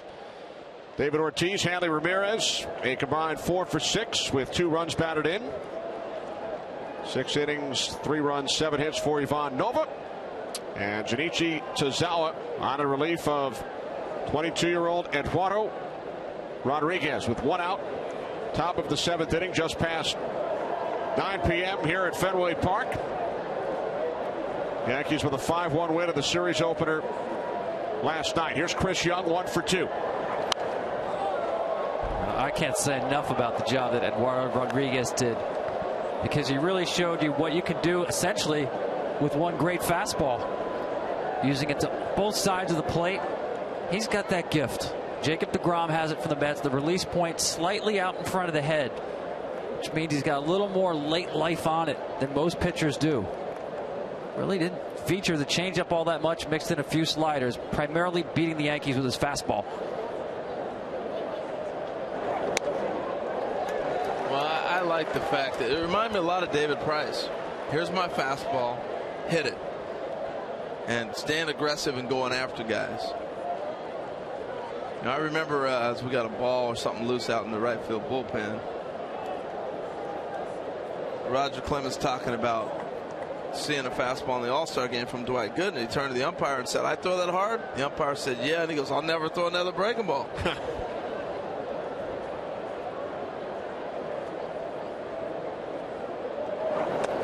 I think sometimes in the American League, because the pitcher doesn't hit very often, you don't get that same feel that a National League pitcher does, to realize that if I pitch off my fastball, it's not that easy of a pitch to hit.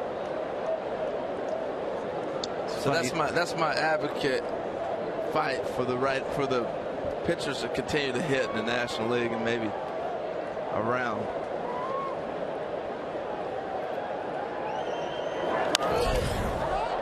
Young pops it up to the right side. Napoli in foul territory, 2 away. Well, guys, have you heard about the new show Ryan Seacrest is hosting? It's called Knock Knock Live. Ryan and his crew are knocking on doors all across America. They might be coming your way, Harold.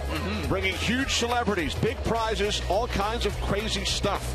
You don't want to miss Knock Knock Live. It premieres Tuesday, July 21st on Fox. I didn't know what the premise was. I've seen the ads, but I didn't know they were bringing people like knock knock surprise. You thought it was a comedy show of knock knock jokes? Yeah. So don't go out to dinner. Don't go anywhere, guys. Stay home. You might be next. You know, you brought up the name of Roger Clemens. Rodriguez leaves this game. Obviously, right now, he would be the winning pitcher if the score holds up. Could be the youngest Red Sox starter to beat the Yankees since Roger Clemens. 21 back in 1984.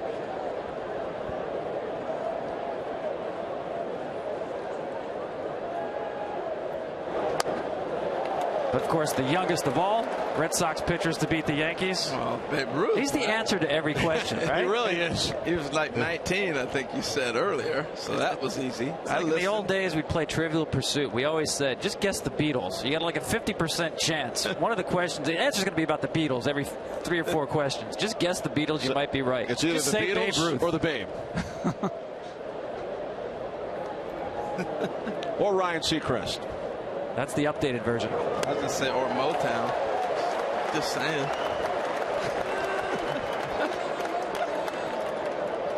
Got a pretty good shot with any of those 3, right? Too funny. He's got that nasty motion, doesn't he? And then you drop that changeup on him. He's tough to pick up. The leg starts dangling, the arm freezes, and then you start to move with the motion of his body, and then he pulls the string on you. And here comes the split. Going upstairs here. That's the pitch he'll use to set up the split. I mean, he throws 95. He's a tough at bat. That's 95 up top. And I'm telling you, the hesitation as a hitter, when he starts that motion, you start getting ready to hit. You're going back with him, and then he throws that pause on you and comes back and just gives you that freeze. This is the tough one. Here comes the split right here. Watch, it's going to dangle the leg. Here comes a little dangle, freeze. Good luck. Slow roller. Tozawa lets Hannigan make the play, and it gets away from Napoli. They're going to call him out of the baseline. This is the worst rule in baseball right here. Where's the runner supposed to go? He's supposed to go in that lane to the right. Well, they can call him out. He should be out. But he should be out. Here's the thing that's so wrong about this rule. He's running straight down the line. I mean, if they go to replay and say he's out, they're going to get the call, I think. I'm surprised it's not an argument, because Well, here comes John Farrell right now. Ball hits him, but it doesn't even matter if the ball hits the runner. If you impede the fielder's ability to catch the throw and you are not in that running lane, you are out by rule. Now, here's my argument, Tom. I get the rule. I understand it. I think here's why I say it's the worst rule in baseball. Because the bag's on the inside. So the bag is in a lane where you're not supposed to run. And depending on how the infield dirt is cut, some of the fields the grass goes all the way to the line. And so regardless, you start running, you're out of the baseline. So he swings, he's going down the line, he's out right now. But he's going to come back to line up with the base, but the base is inside. It's not on the outside half. Yeah, by rule, he has to get in that lane. I agree with you. The rule is crazy one. I would get rid of it. But the fact is we do have this rule, and he disadvantaged Mike Napoli right there. He should be called out. I totally agree. But obviously, somebody on the field is not going to agree.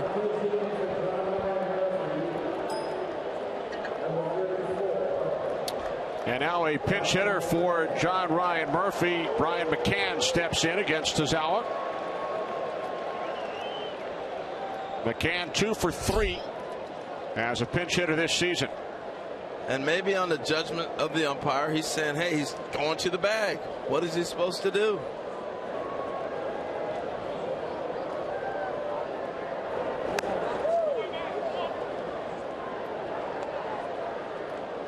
See the curveball there, thinking McCann's going up there first pitch swinging. Instead he falls behind. Primarily fastball split. Also does throw a slider.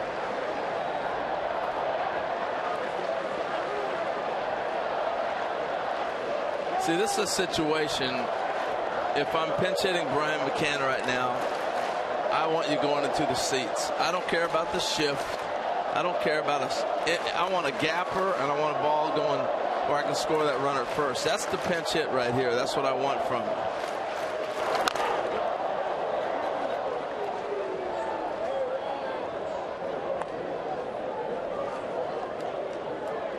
He's your left-handed power threat right now off the bench, right?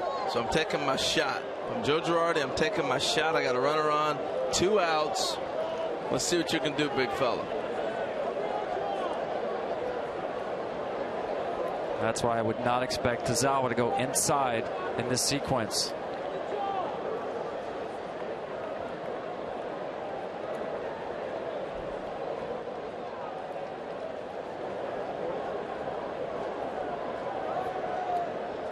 He's not running.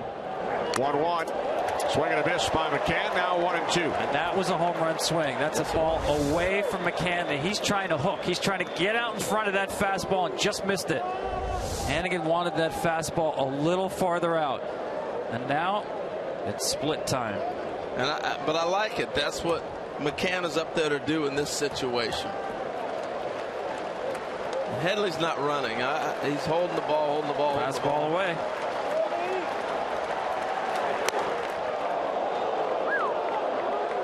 Two outs, top of the 7th inning. Headley on at first, following an infield single, a play that is not reviewable. John Farrell did come out and talk to the home plate umpire, Chris Conroy. How do we have plays that are not reviewable? Well, the only danger with the split here is if you hang it, it's the easiest pitch to hit for a home run. You just stay with the fastball away.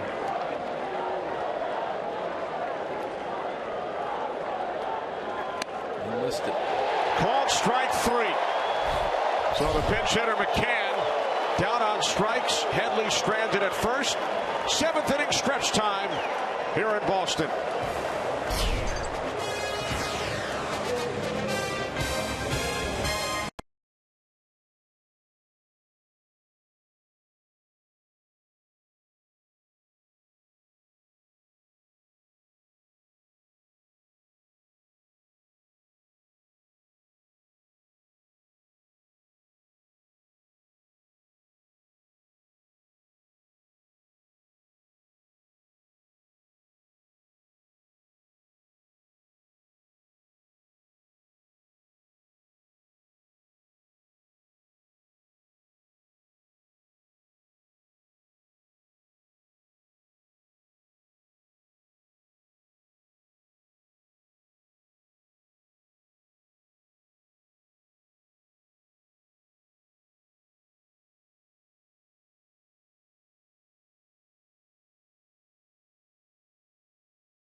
by Budweiser.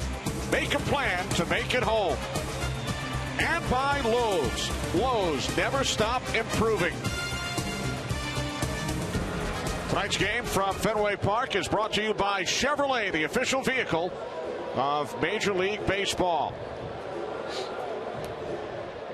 3-2 lead for the Red Sox, bottom of the 7th inning. Tomorrow it's the 2015 SiriusXM All-Star Futures game on MLB Network. Then on Monday it's the Gillette Home Run Derby presented by Head & Shoulders on ESPN. Tuesday it's the All-Star Red Carpet Show presented by Chevrolet on MLB Network, leading up to the Midsummer Classic at 7 Eastern Tuesday night right here on Fox. Brian McCann remains in the game behind the plate for the Yankees. Curve is in for a called strike to Mike Napoli, leading off for the Red Sox here in the 7th. Well, we're getting to the point now with that futures game. We're starting to see so many players in the big leagues that played in that game.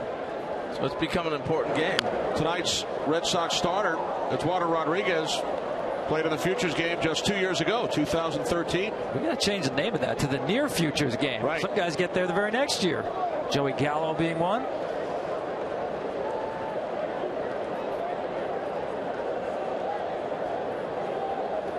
Napoli 0 for 2.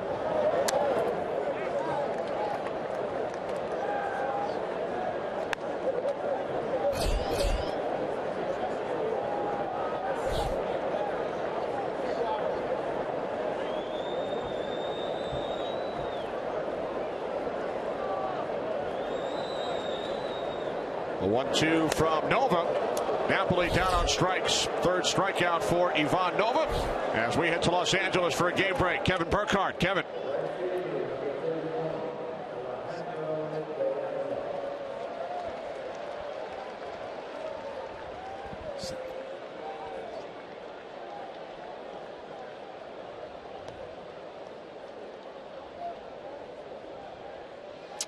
All right, thanks, Kevin. Here's Diaza, whose single came around to score back in the 3rd, bounced out in the 4th. Nova has now retired 6 in a row, and 10 of the last 11 Red Sox he has faced. Well, he's holding serve right now and giving them a chance to keep this game close. See Adam Warren warming up out there. Larry Rothschild, pitching coach.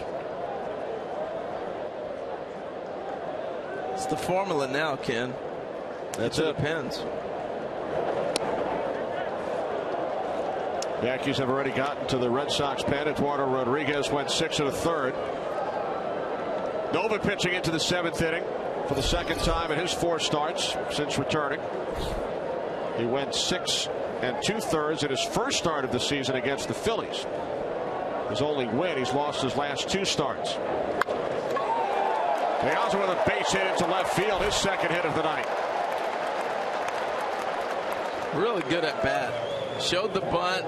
They continue to pitch him out there. Last time he got a base hit up the middle when he got a hit. This time he shoots it right through the shift the opposite way.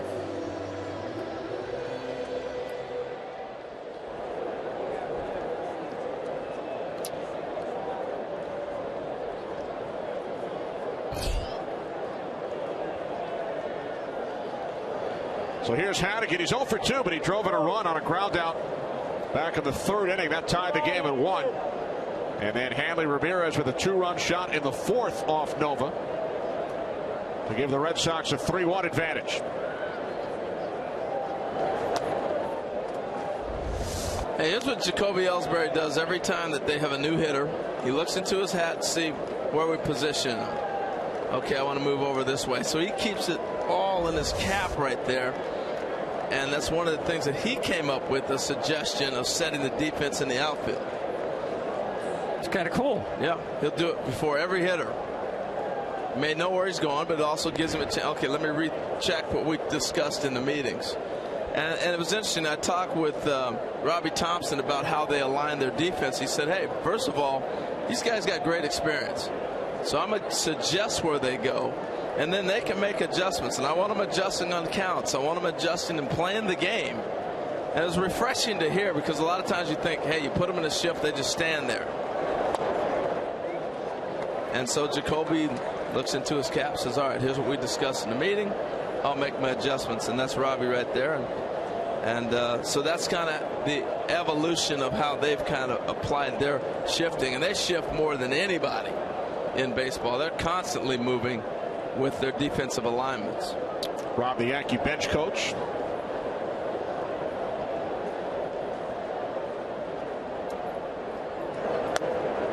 Two and one. And you saw a shot at the outfield there. The shift applies to the outfielders as well. If Hannigan hits a bullet in the left field gap, he's going to be out.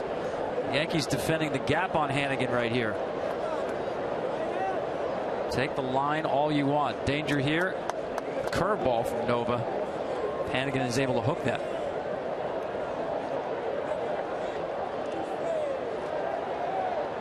Say Diaz can snatch a bag, and Nova's got such a high leg kick, and I always felt like a guy coming back from an injury, he's going to be a guy that's not going to slide step, not going to rush, because he's had so much rehab on that arm. So he's going to gather himself and be able to deliver his pitch. And these are the guys you got to run on, because you're not going to shortchange that arm angle. You're going to make sure he gets himself set and gets his arm in the right position.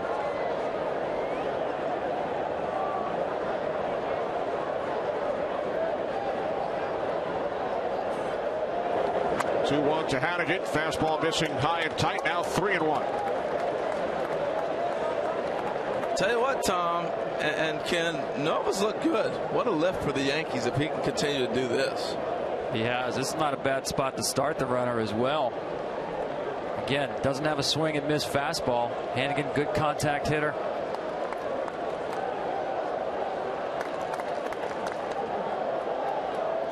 Piazza holds, and Hannigan takes strike two. Well, he'll be going here. Yep. 3-2, 1 out. The one advantage, you know, as a hitter right now, you can tell who's going to cover second base just by they're already aligned. They're in a position, you know, the second baseman's covering. So if you're hitting, you know, I get any kind of fastball, I can shoot it to the right side. I got the whole right side to work with. Runner goes, and Hannigan fouls it off to the right side. And that's exactly what he's doing. So a lot of times with the overplay or even a shift, it's a huge advantage to a hitter when you got a 3-2 count or a situation where you know that runner's going to be running, because I've eliminated the possibility of how they're going to defend me. It's a huge advantage. If you can handle the bat, they're giving you a base hit, and now you're first and third before you blink if he can get a pitch to handle and shoot it to the right side. Well, then let's see if he wants to pound him in with the fastball.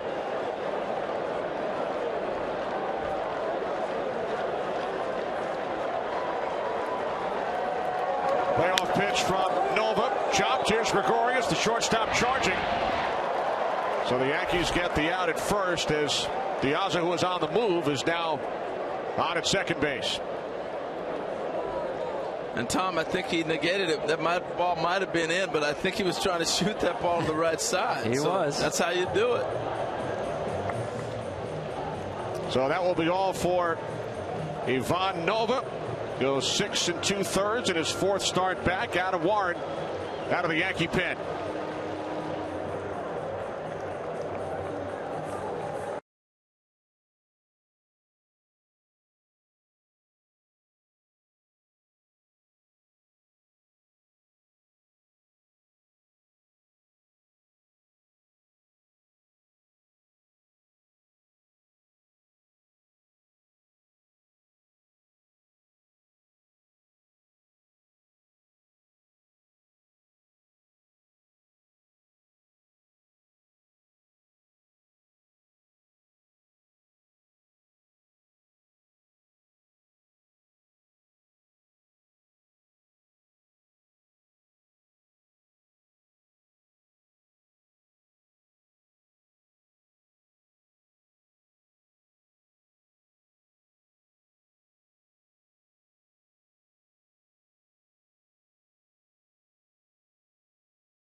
saw Alex Rodriguez in the first inning hit this one out of the park.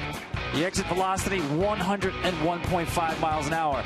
Now Betts is going to come up. The ball will not leave the yard, but watch Jacoby Ellsbury in center field. He cannot get to this ball. That's a base hit that goes for extra bases because the exit velocity 105.8. He absolutely scorched that ball. Direct correlation between extra base hits and exit velocity. And that was a double back in the 5th inning. 2 outs, bottom of the 7th. Adam Warren out of the Yankee pen. He's started 14 games this year. This is 5th relief appearance. Moved to the pen with the return of Ivan Nova.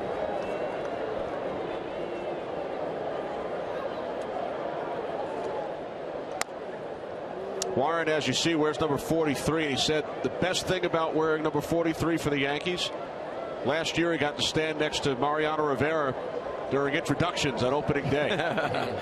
That's pretty cool. See, right here, I wish your second baseman would just leave the runner alone. He wants to steal third, go ahead, but I want to knock down any ground ball hit. That's a lesson that he'll learn playing in the big leagues is, you know, let him go. If he wants to go with 2 outs and 2 strikes now on the hitter, let him go. I'm with you. Your responsibility, knock the ball down. 2 outs being the separator there. Defend the field, not those 90 feet with 2 outs. Not that important.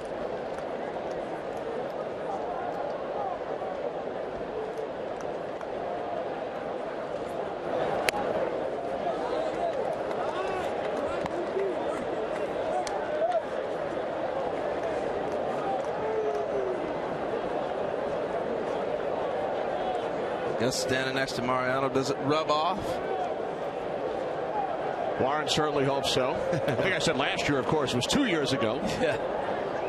Rivera retiring following the 2013 season. Right field, long run for Young, and he is unable to make the catch. Piazza scores easily. The throw to third is not in time. Red Sox lead 4-2.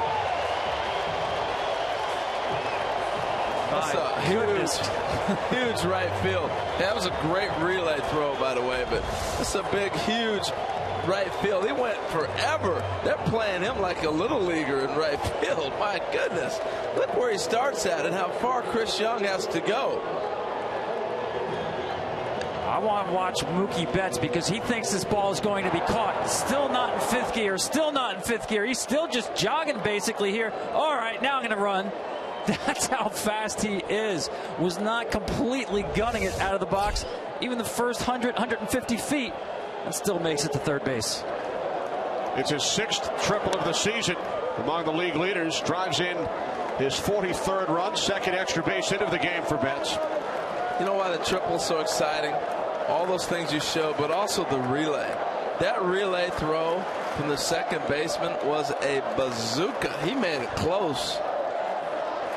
You've been impressed with Refsnyder in the field tonight. He's really, yeah, we talked about his offense, but I want you to look at this relay throw. Gets it, comes up, and I mean, he throws a missile across the diamond. That's a right fielder's arm. You don't often say that about a second baseman, but that was his college position at Arizona.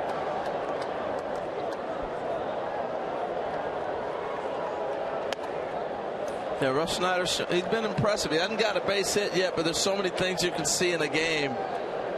The footwork earlier, the relay throw right there, the presence on different plays, the double play he turned immediately.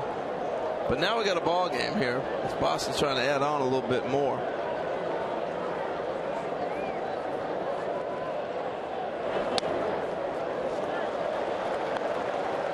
Tom, you were talking about the exit velocity by Mookie Betts. The backspin on that ball didn't look like it was going to go that far.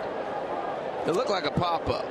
He even thought it was popped up. Hand speed equals bat speed equals exit velocity. That's Mookie Betts. You just saw Nova. He was responsible for the run.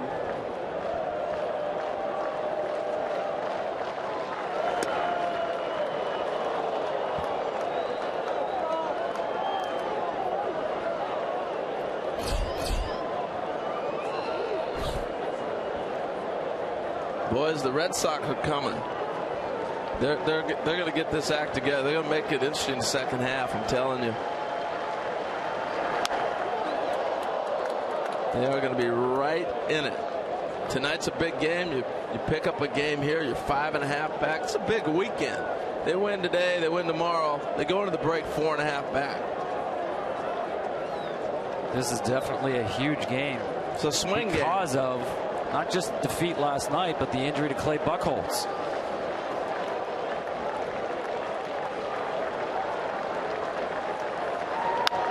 Another foul off the bat of Holt. A pair of 8-game winners tomorrow. Nathan Eovaldi for the Yankees. Wade Miley for the Red Sox in the final game prior to the break. 6.5 games separate first and fifth place in the American League East. Amazing. And you had an idea coming into the season that 90 wins was going to win it all. That's all you were going to need in this division because it was going to be this close. That's still some ground to make up for the Red Sox. Let's not kid ourselves. 7 back in the loss column, 4 teams in front of them.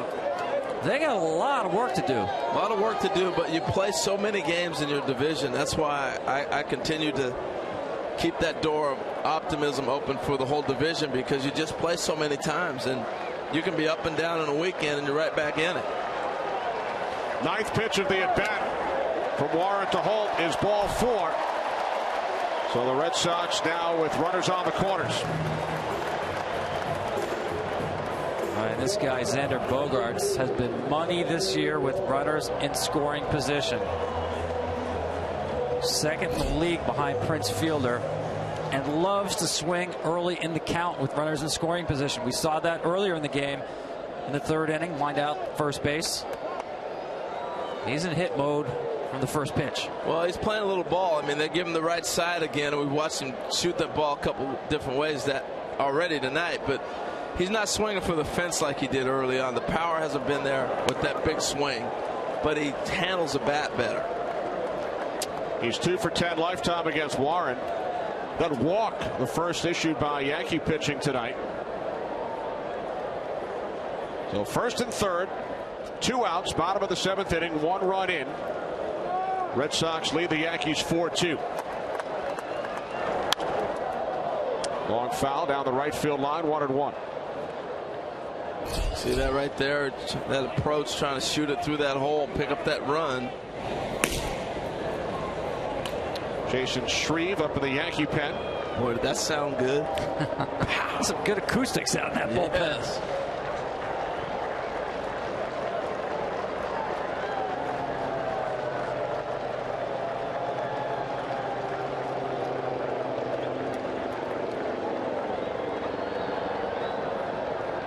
The 1-1 to Bogaerts.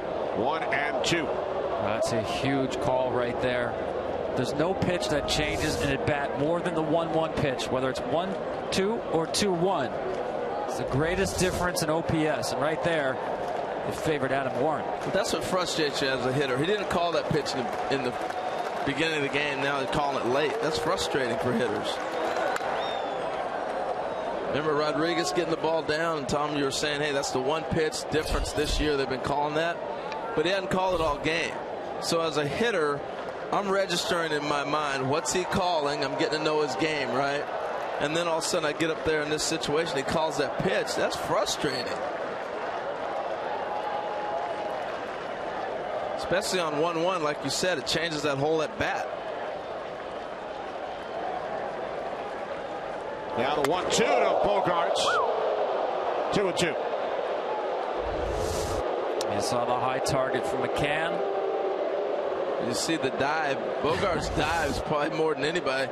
That ball was in, but it wasn't in as much as he made it look, because he was diving, looking back outside again for that ball away.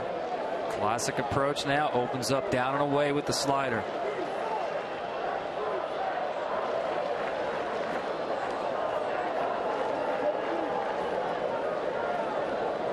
I got to come back in and bust him again. And he's diving back out. I would come right back in. He just missed it. On the ground to the right side. Safe at first is Bogaerts.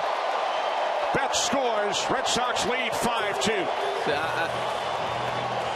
That's all he did the whole at bat. He's looking to shoot that hole. The whole AB. And right there with 2 strikes. Yeah, I don't like the defensive positioning. 1 and 2. He does go slider away. That pitch normally is going to be hit the other way. Refsnyder shading. Look where he's playing. Shading the second base side. And that's no man's land. No, man. A nice play to get that ball off the lip, but it's a base hit the minute he makes contact. But again, that's Bogaerts playing the game. We talked about it before the AB.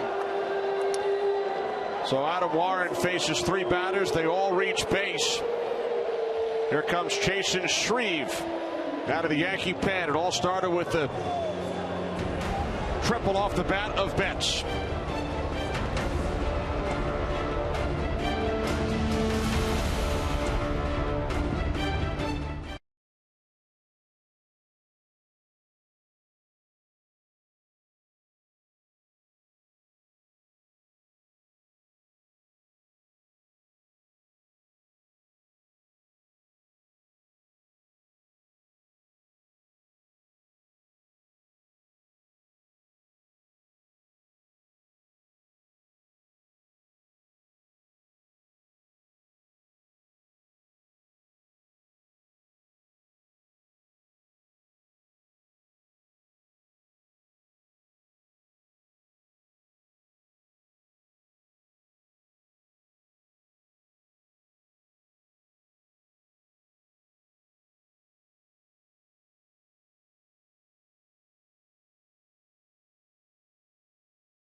Back in Boston here is David Ortiz. He has 2 hits tonight.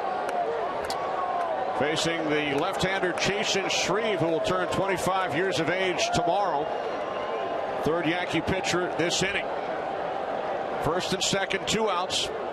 2 runs in for the Red Sox on 3 hits and a walk here in the 7th. Holt the runner on 2nd, Bogaerts at 1st. You saw Ortiz's numbers against the left-hander there. Not good. He misses that pitch right there.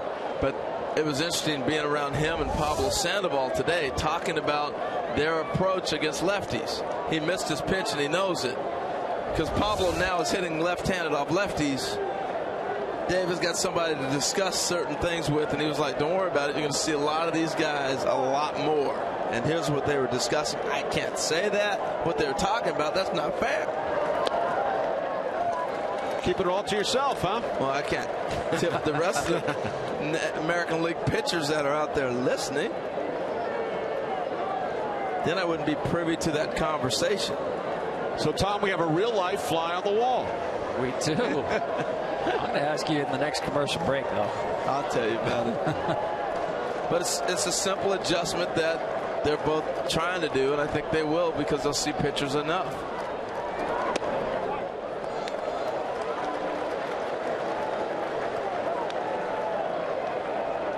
You want to know, don't you? 3 pitches, 3 different pitches so far. Fastball, split, slider.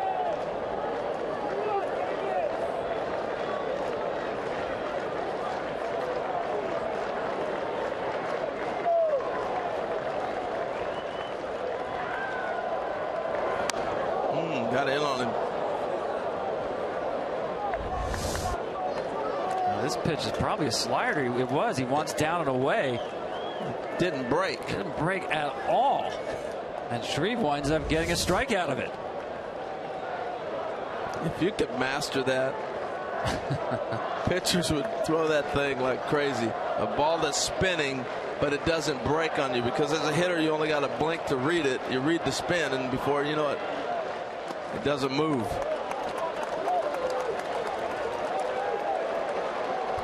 I know this. David is seeing the ball very well off of Shreve. Kept that front shoulder in. You saw Nova. He started the inning. Retired 2, allowed a single to left off the bat of Diaza. This will be the 40th pitch of this half inning. It's getting loud here in Fenway. And now time is called as Shreve steps off. What's a big pitch, because nobody's up in the pen. You got Hanley Ramirez up next.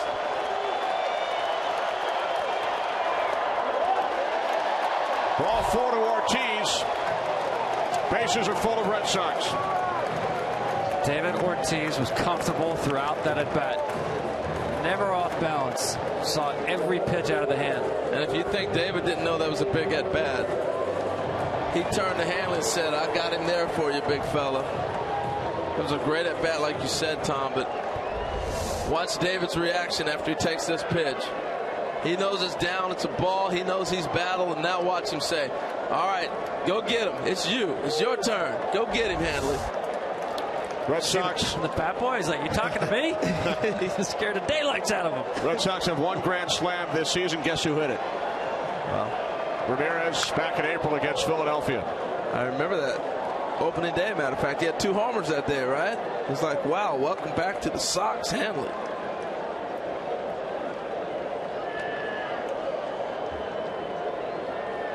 You feel the vibe, though. There's something happening here in Boston. These guys are clicking. You can feel it. When you're around a club sometimes, you feel the momentum starting to turn. The tide is turning.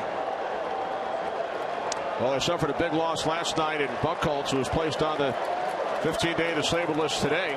The Red Sox lead this game 5-2. Strike called on the outside corner, 0-2 on Ramirez with the bases loaded. Got to call that one. It's a good pitch. His arm angle doesn't give you what you're reading as a hitter. You know, he comes at it, and that ball looked like it would be harder. The ball that David didn't break. Challenging. He's tough to read.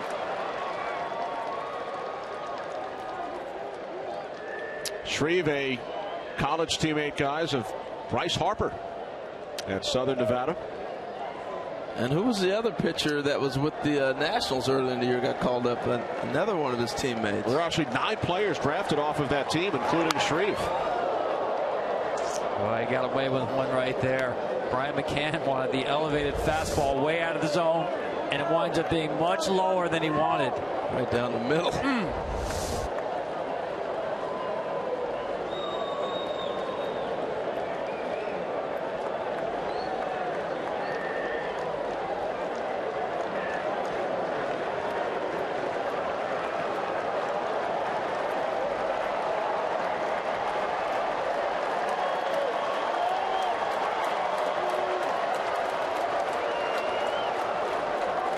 Yankee relief pitchers in this 7th inning have not retired a batter.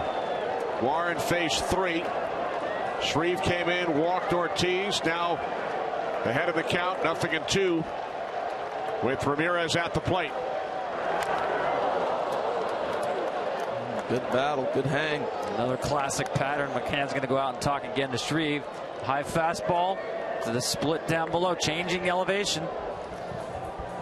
And Hanley will chase that ball that's up well out of the zone. Well, if just make sure you get it way up. And if you're looking for outs, man, Xander Bogaerts is getting a huge running lead on everything. I know with 2 strikes he's looking at the swing, but man, if I'm the second baseman, I'm sneaking back in and maybe get a throw down to get an out. You're looking for an out here.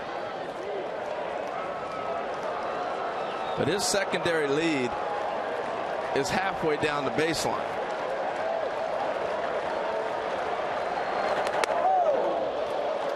That's where he tried to go again.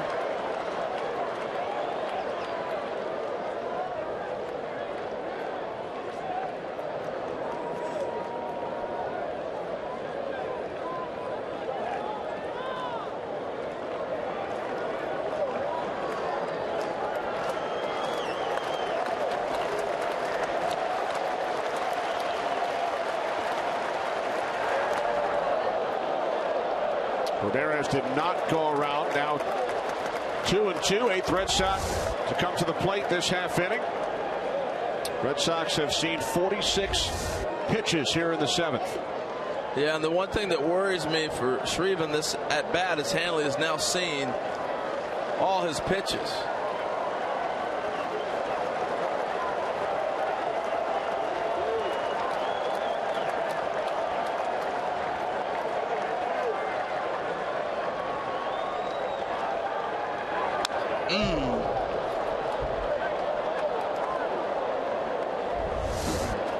These guys are so comfortable, man.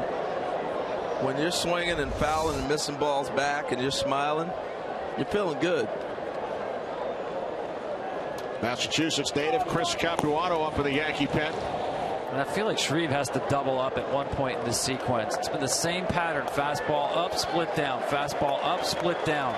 See if he goes back upstairs with the fastball.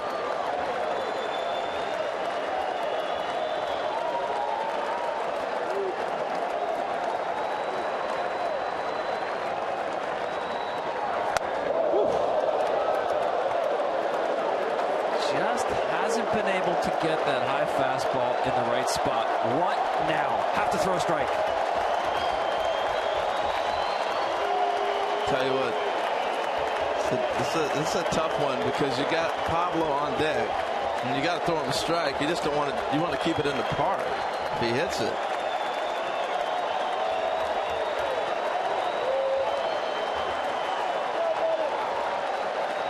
Payoff pitch from Shreve. And Shreve wins the battle. He strikes out Ramirez to end the inning. Red Sox score 2 to extend their lead, but they leave the bases loaded.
Is coming, featuring the best home run hitters in the world, competing in a new head-to-head bracket-style format with timed rounds. So catch all of the action Monday night at 8 on ESPN. Don't miss a minute. Top of the 8th here at Fenway as Didi Gregorius leads off against Tozawa. Piazza has moved from right to left. Shane Victorino now in right field. He will bat in Ramirez's spot.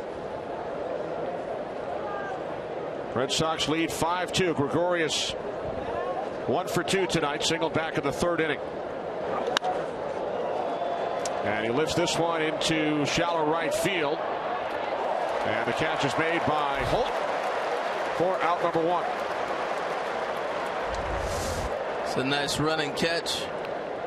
Covered some ground. He knows this is going to be his ball the whole way. Doesn't even need to call it. Just concentrate on it and go get it. So with 1 away, here's Refsnyder.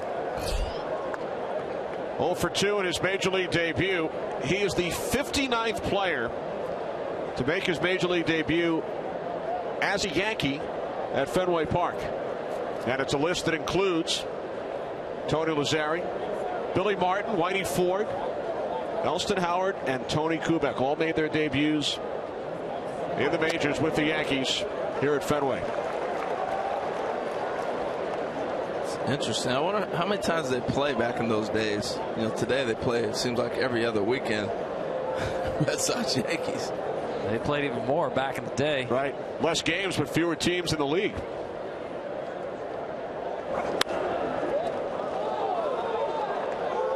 First hit coming right here, boys. Well, he knows he's in the lineup tomorrow. Another left-hander, Wade Miley, going for the Red Sox. And an opportunity to get himself really extended playing time and win the job from Stephen Drew.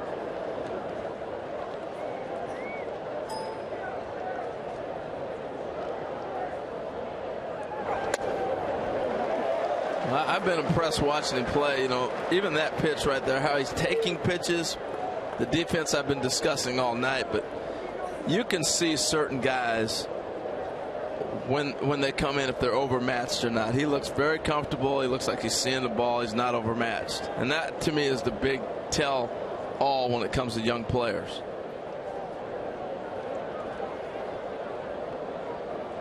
The 1-2 from Tozawa, and we head downstairs to Kent. As you talk to Yankees people about Refsnyder, and they will tell you he's not going to be the kind of guy who provides a jolt of energy like a Mookie Betts, but he is a professional hitter at the plate. He is not someone who scares easily. The adjectives you hear: quiet, calm, composed.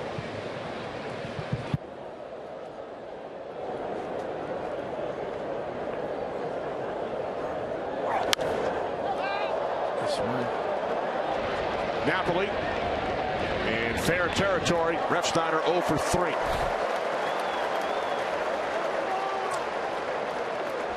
Well, you could easily say it was a rough night, but I still think he had some pretty good swings. There they go. They're lined up, ready to roll. Matchup time. Well, the closer, if it's still a save situation, is Uehara, and John Farrell trying to get 5 outs out of Tozawa for only the 4th time this year.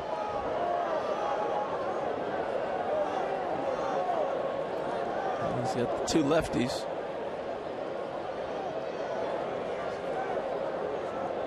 Jacoby Ellsbury homered his last time up.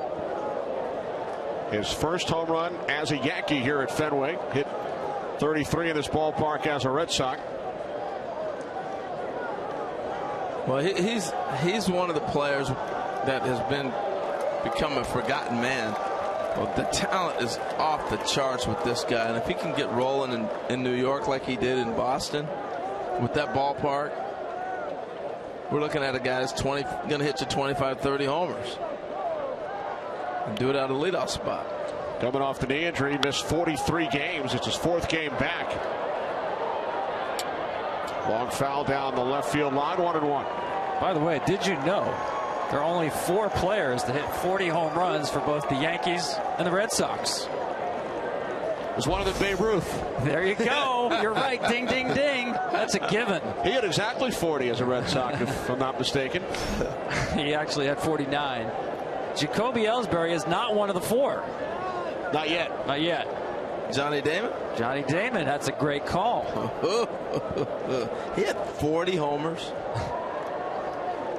The other are Don Baylor and Mike Stanley. Oh, you're not saying in one season. No. Oh, okay. Chop to the right side. Holt charging, but he is unable to make the play, so Ellsbury is on at first. That ball ended up in the Bermuda Triangle. You got a guy that can run. You got 3 people making the effort. Eventually, the second baseman has to get the call. Napoli's got to sprint back to the bag. There's just a lot of stuff going on.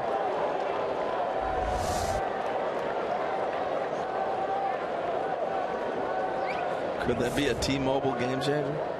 You are correct, and it's brought to you by T-Mobile, official sponsor of Game Changers.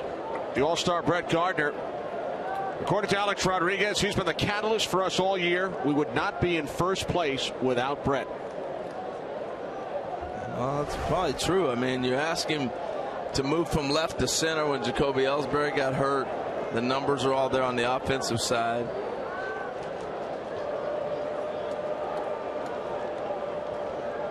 Gardner 0 for 3 tonight.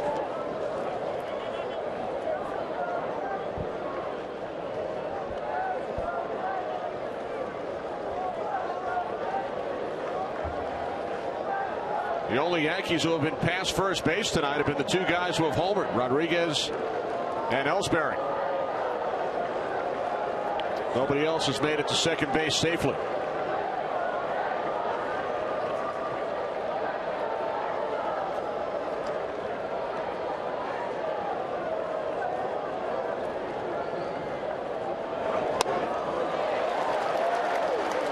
I think it's interesting. They must like what they see out of the hand of Tazawa tonight with the left-hander Lane out there, and you had 2 lefties coming up. Yeah. They elected not to go to the pen. Lane sat down. Gardner 0 for 4 against Lane. Obviously, small sample. 1 for 4 against Tazawa. What's not to like when you throw a split like that?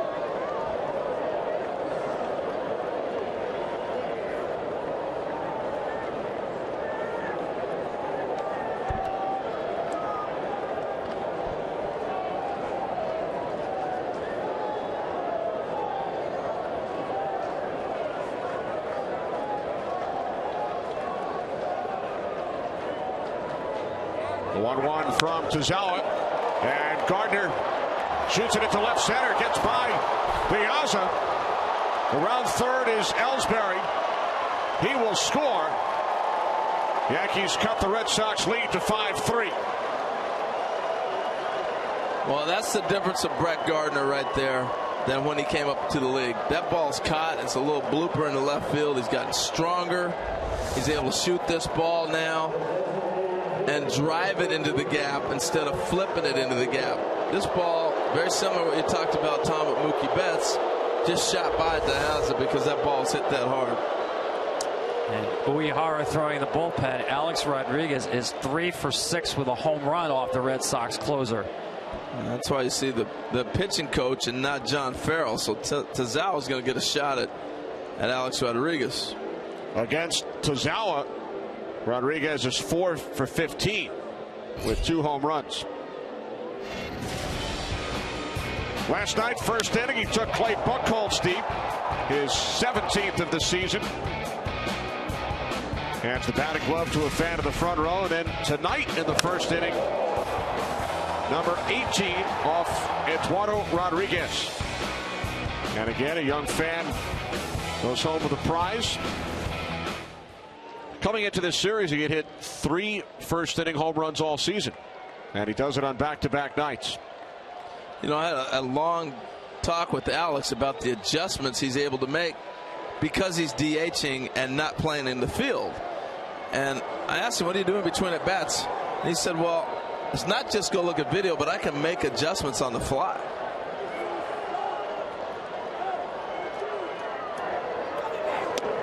Notice how I shut up to give you your moment in case he jumped into one. You're a quick learner. Yes. Quick steady here.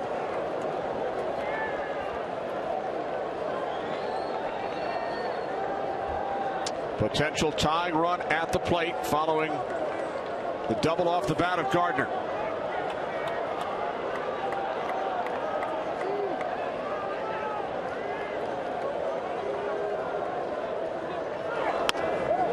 One and one.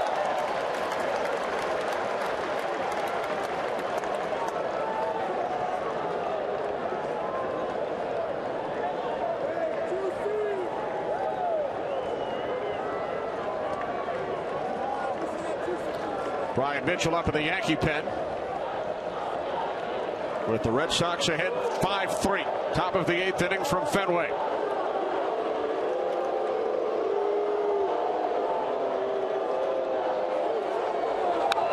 One and two. Right there, he missed his pitch. You know, Alex has this approach where if I'm looking for a certain pitch, a certain at bat, and he got the pitch he was looking for. He'll stay with that pitch. Now you make the adjustment with 2 strikes. Tommy Lane, the left-hander, Koji Uehara in the Red Sox pen.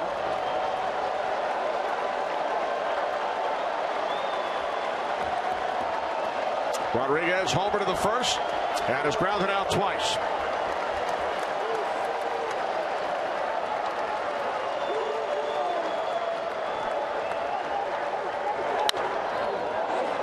Ground ball to the right side. And the inning comes to an end. Yankees score a run on 2 hits. We head to the bottom of the 8th. Red Sox lead by 2.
Soft drink of Major League Baseball, and by T-Mobile. Switch to the Data Strong Network.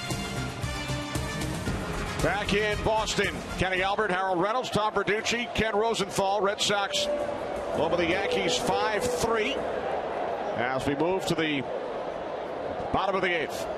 Well, Pablo Sandoval, look at this here. He learned to throw right-handed. At age 9, he wanted to be the next Omar Vizquel. At 13, he started switch hitting. He's a natural left-hand hitter. And the reason I bring this up is seeing him hitting left-handed off the lefty. He gets called to the big leagues with the Giants as a catcher. Makes the club at 21, and then they turn him into a third baseman. I just thought it was so unusual. Most switch hitters, like myself, I was a switch hitter, are natural right, and they put you over on the left side so you can utilize both sides.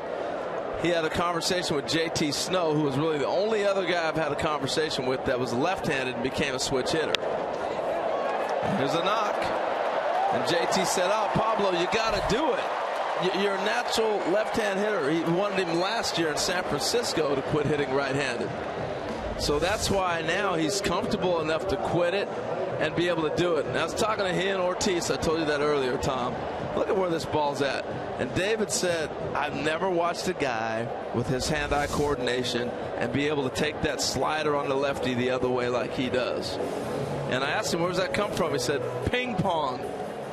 Playing ping pong. He's been playing it his whole life. That's where all the hand-eye coordination comes from. Wow. Who needs BP? Get yourself a table and go hit some ping pong. Well, that will be all for Jason Shreve. Here comes Brian Mitchell out of the Yankee pen.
Some possible starting pitchers, Tom, on Tuesday night.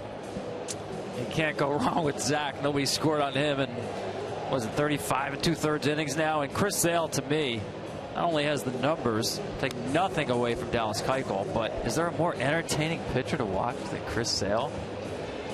I mean, this is Randy Johnson 2.0. I'm with you. You know, there's been some arguments for Dallas Keuchel. I get it. The Astros, what they've done. But, man, it's hard to pass up. Mr. Mitchell. Fourth Yankee pitcher of the night. Following the single by Sandoval, putting his ping pong skills to good use.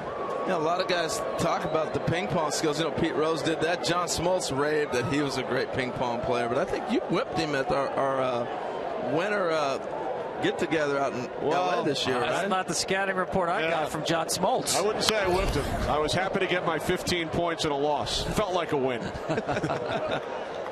I am told that during his entire Major League career, John lost only one ping pong game. Yeah, you're told that by Smoltz, I'm sure. And apparently it was during spring training against a minor leaguer.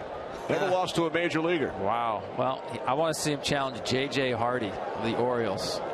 This is the best I've seen. Wow.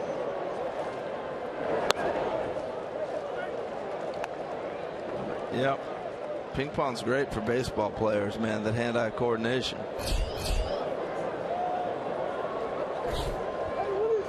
How are you at the table? I was okay. Nothing great. Just okay.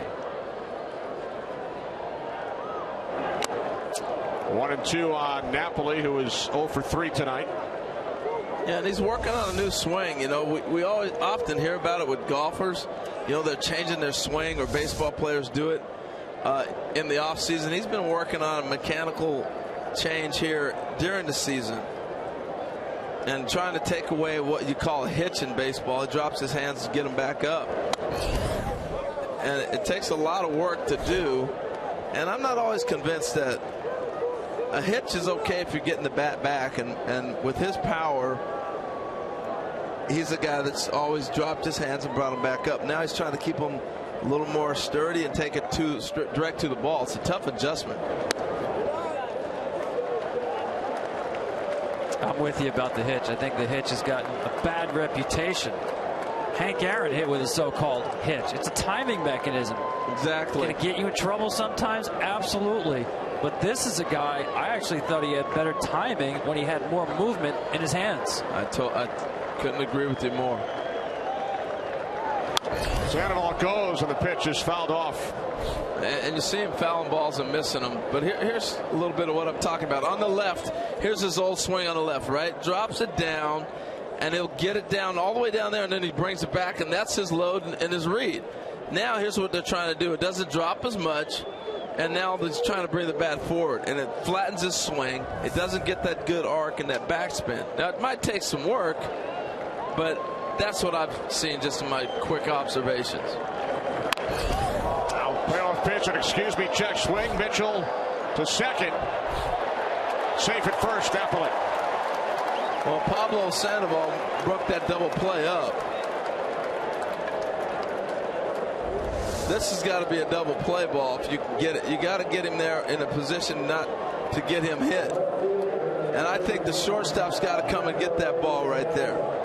Obviously, with the way they're set up, it doesn't happen. But if he can get this, maybe even stay on the bag and not get hit, it's an easy out, because the way Napoli finished his swing on the check swing, he's going back towards the catcher. Now, Girardi's going to argue for interference, but I think that was a clean, aggressive slide by Sandoval. The key is, can he touch the base with his hand as he's sliding into the fielder? Well, both managers have come out on the field. John Farrell over for a chat with the crew chief, Ted Barrett, the third base umpire. Well, they're saying that Farrell might challenge that he's not on the bag when he caught the ball in the first place, which I don't know. I have to call this a little bit of a neighborhood play. We're getting ourselves too ticky-tack, and you're going to get players hurt with the was he on the base long enough, was he not? Because if he stays there, Pablo puts him in left field and breaks his leg. That's Hal McRae, Willie Randolph all over again. Seriously. But they do allow the neighborhood play when it's for safety. If it's a poor feed to the fielder who's making the pivot, then it's not play. And I think that was a good enough feed where he is allowed literally not to be on the base when he's catching the baseball for safety's sake. But I think we've become so soft in the middle. That's a great, clean baseball play. You know the guy's coming in. You don't take the job if you don't know the guy's going to come in to take you out. Boy, how often do you see both managers on the field simultaneously chatting with two different umpires? And nothing changed. No. Girardi was out near second base, and Farrell met Barrett right in front of the pitcher's mound. And a little short hop go. It's a great read right here by Napoli. Now remember, Napoli's a former catcher. Your training is as soon as this ball bounces in the dirt, you take off, because Napoli knows as well as anybody that ball's going to kick many different directions. Your number one priority is to knock it down. Secondly, if you can catch it, good luck to you. But as soon as that ball hit, he's off and running. You ask the Red Sox, they will tell you that Mike Napoli is one of their best base runners. Not the fastest, but the best. Textbook secondary lead and read.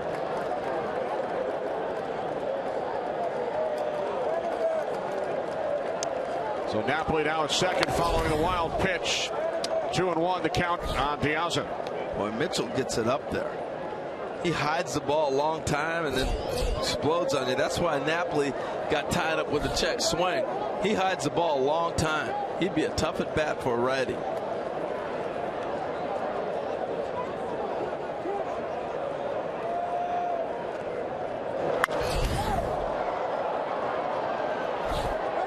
Left field, Gardner. 2 away.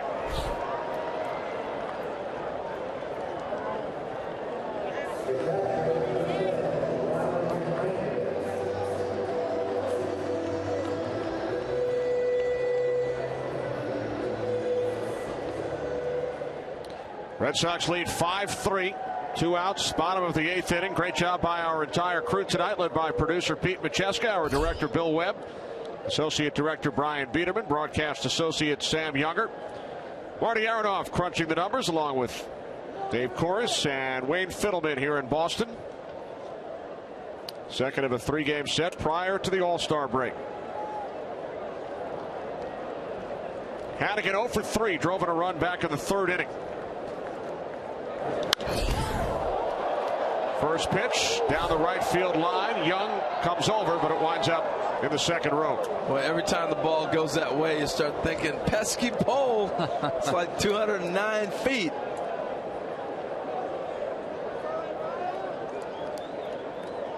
Look at that field and right to cover. I don't think people realize how big and spacious that is. It drops off to 380 out there.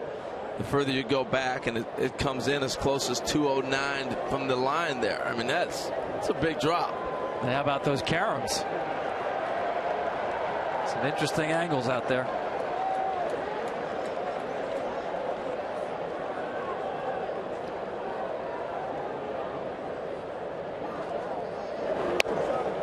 You know, we always talk about the left field wall and the guys that have played at Yastrzemski and Rice and have the great adjustments they made out there. But Dwight Evans was the best you will ever see play right field here. He was amazing. You got to have the arm, the athletic ability, and he hit for some power too. Swung the bat. I mean, he was a great defender and player.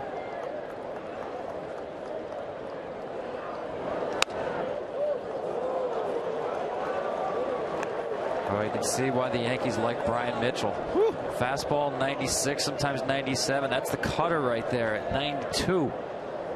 Also has a curveball.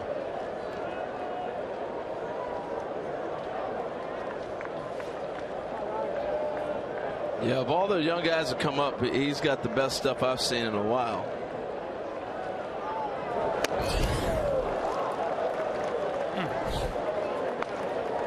It's nice, huh? That's manager's dream. I mean, he probably is stuff to start, but to match up, especially against right-handed hitters late in the game, he can neutralize some right-handers.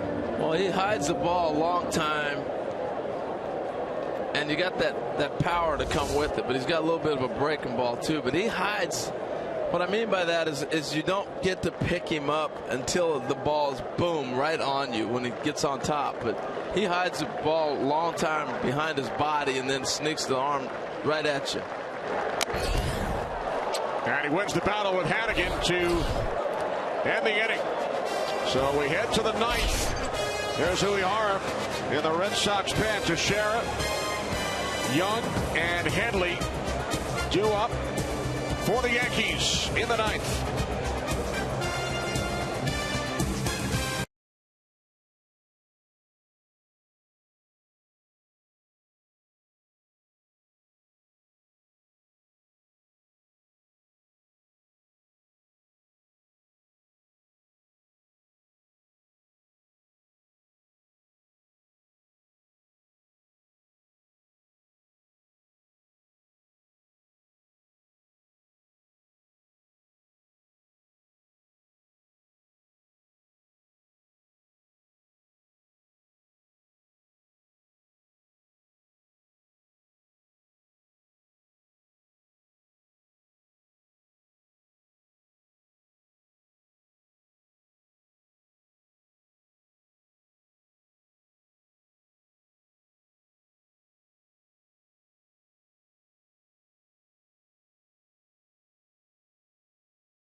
Yes, for the final game of this series, with coverage starting at 1 Eastern. Nathan Eovaldi on the mound for the Yankees against Wade Miley.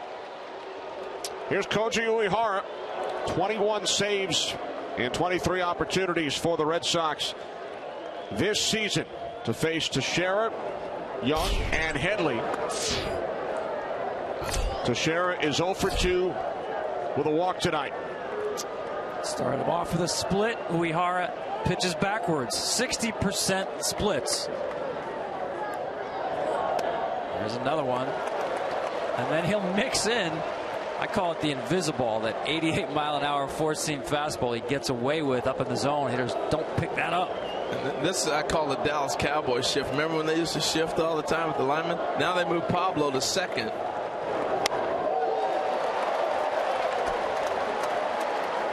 Split, split, split.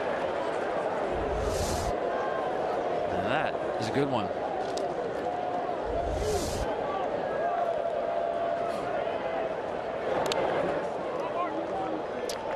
Now 2-2 on Teixeira. Yankees have won 5 straight here at Fenway, including all 4 prior meetings this season, but they trail by 2 in the 9th. And you might be wondering, well, if he throws a split every time, how come you're not looking for it? But the arm angle looks like a fastball. He throws hard enough, you got to honor it. Like that. Well, it's kind of like Rodriguez and his changeup. Really, no 2 splits exactly the same. He can make it drop, he can make it run, as you saw there, actually ran it in.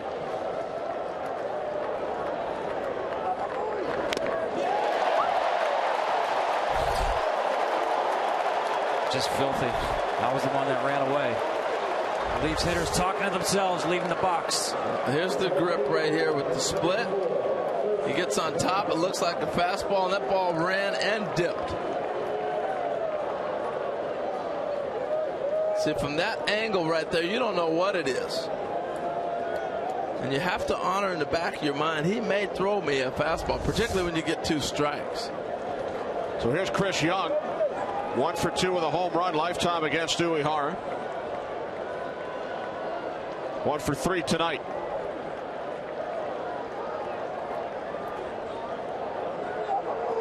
Uehara with the 21 saves. He has become the 6th pitcher all time with at least 20 saves in a season after he turned 40. Boyd Wilhelm, Dennis Eckersley, Doug Jones, Trevor Hoffman, Mariano Rivera, and now Uehara. And you saw the check swing there. The fastball on the first pitch, 88. You say, why don't they hit that pitch? He has off the chart spin rate on his four-seam fastball. It doesn't sink the way most do. And he plays that checker game with you where you're looking for that. All of a sudden he thinks he's going to get a split. Boom, he drops a fastball on you.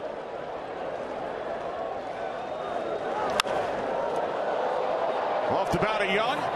Off the green monster and left. You talk about a turnaround season. How about Chris Young? Wow. This guy was dead and done. And he came back with the vengeance. This is an all-star player. And he has really picked it up here in New York and been able to be comfortable. I asked him, why are you swinging the bat so well? He said, I just simplified things. And you know one of the guys he talks hitting with the most? Alex Rodriguez. His great teacher of the game is hitting Alex Rodriguez. We said earlier with Tazawa, the hanging splitter, the easiest pitch to hit for a home run. Uehara is lucky that one hit the wall and didn't go over it. So the Yankees bring the potential tie run to the plate. You see Headley's numbers against Uehara, 2 for 3 with a home run. 1 out, top of the 9th inning.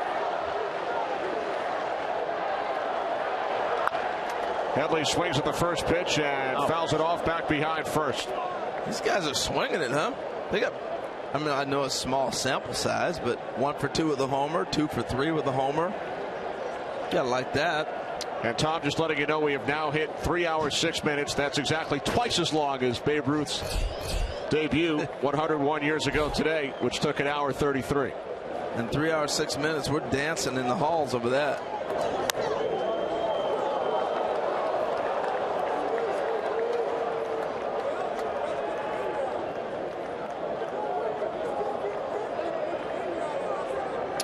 All-star Brett Gardner in the Yankee dugout. Ryan McCann, who pinch hit back in the 7th inning, waiting on deck. They're the two guys who have homered tonight for the Yankees. Rodriguez in the 1st, Ellsbury in the 6th. This is 87, middle, and he swings through it. Just amazing what he can do with that 4-seam fastball.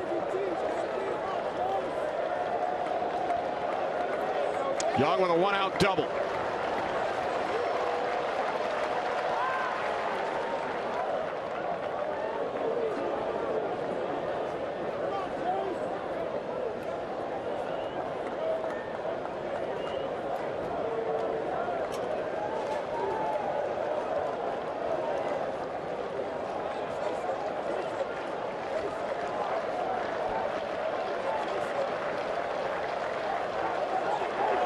Two to Headley. Now 2 balls, 2 strikes.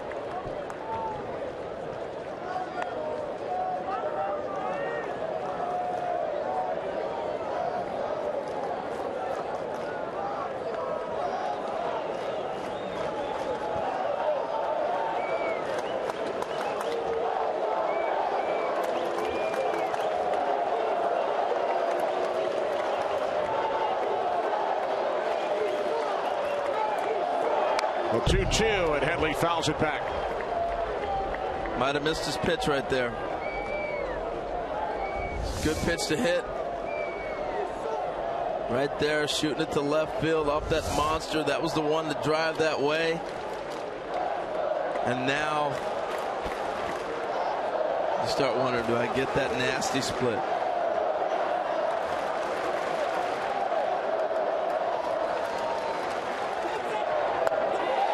Headley strikes out. Now 2 away here in the 9th. He knew it. You don't get many opportunities to get a pitch you miss. And he came back. This just a nasty ball you know you're not going to get. He missed his pitch on 2-2. The fastball he fell off.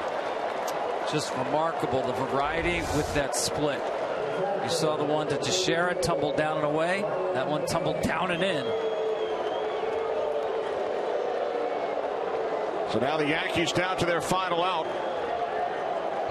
McCann caught looking as a pinch hitter in the 7th. Strike 1.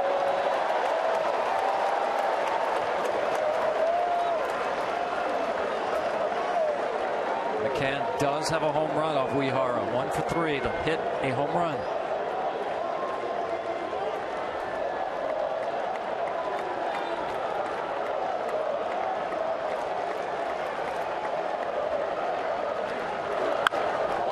McCann sends this one to deep center field. On the warning track, under it is Betts, and the ball game is over. Red Sox win it 5-3. So the Yankees' 5-game win streak here at Fenway comes to an end. Red Sox pull to within 5.5 games of the first place Yankees in the American League East, despite another first inning home run from Alex Rodriguez. John Farrell's Red Sox receive 6 1/3 from starter Eduardo Rodriguez, who wins for the 5th time in 9 starts. Uehara saved number 22. Yankees fall to 47-40. Series finale tomorrow. Wade Miley and Nathan Eovaldi.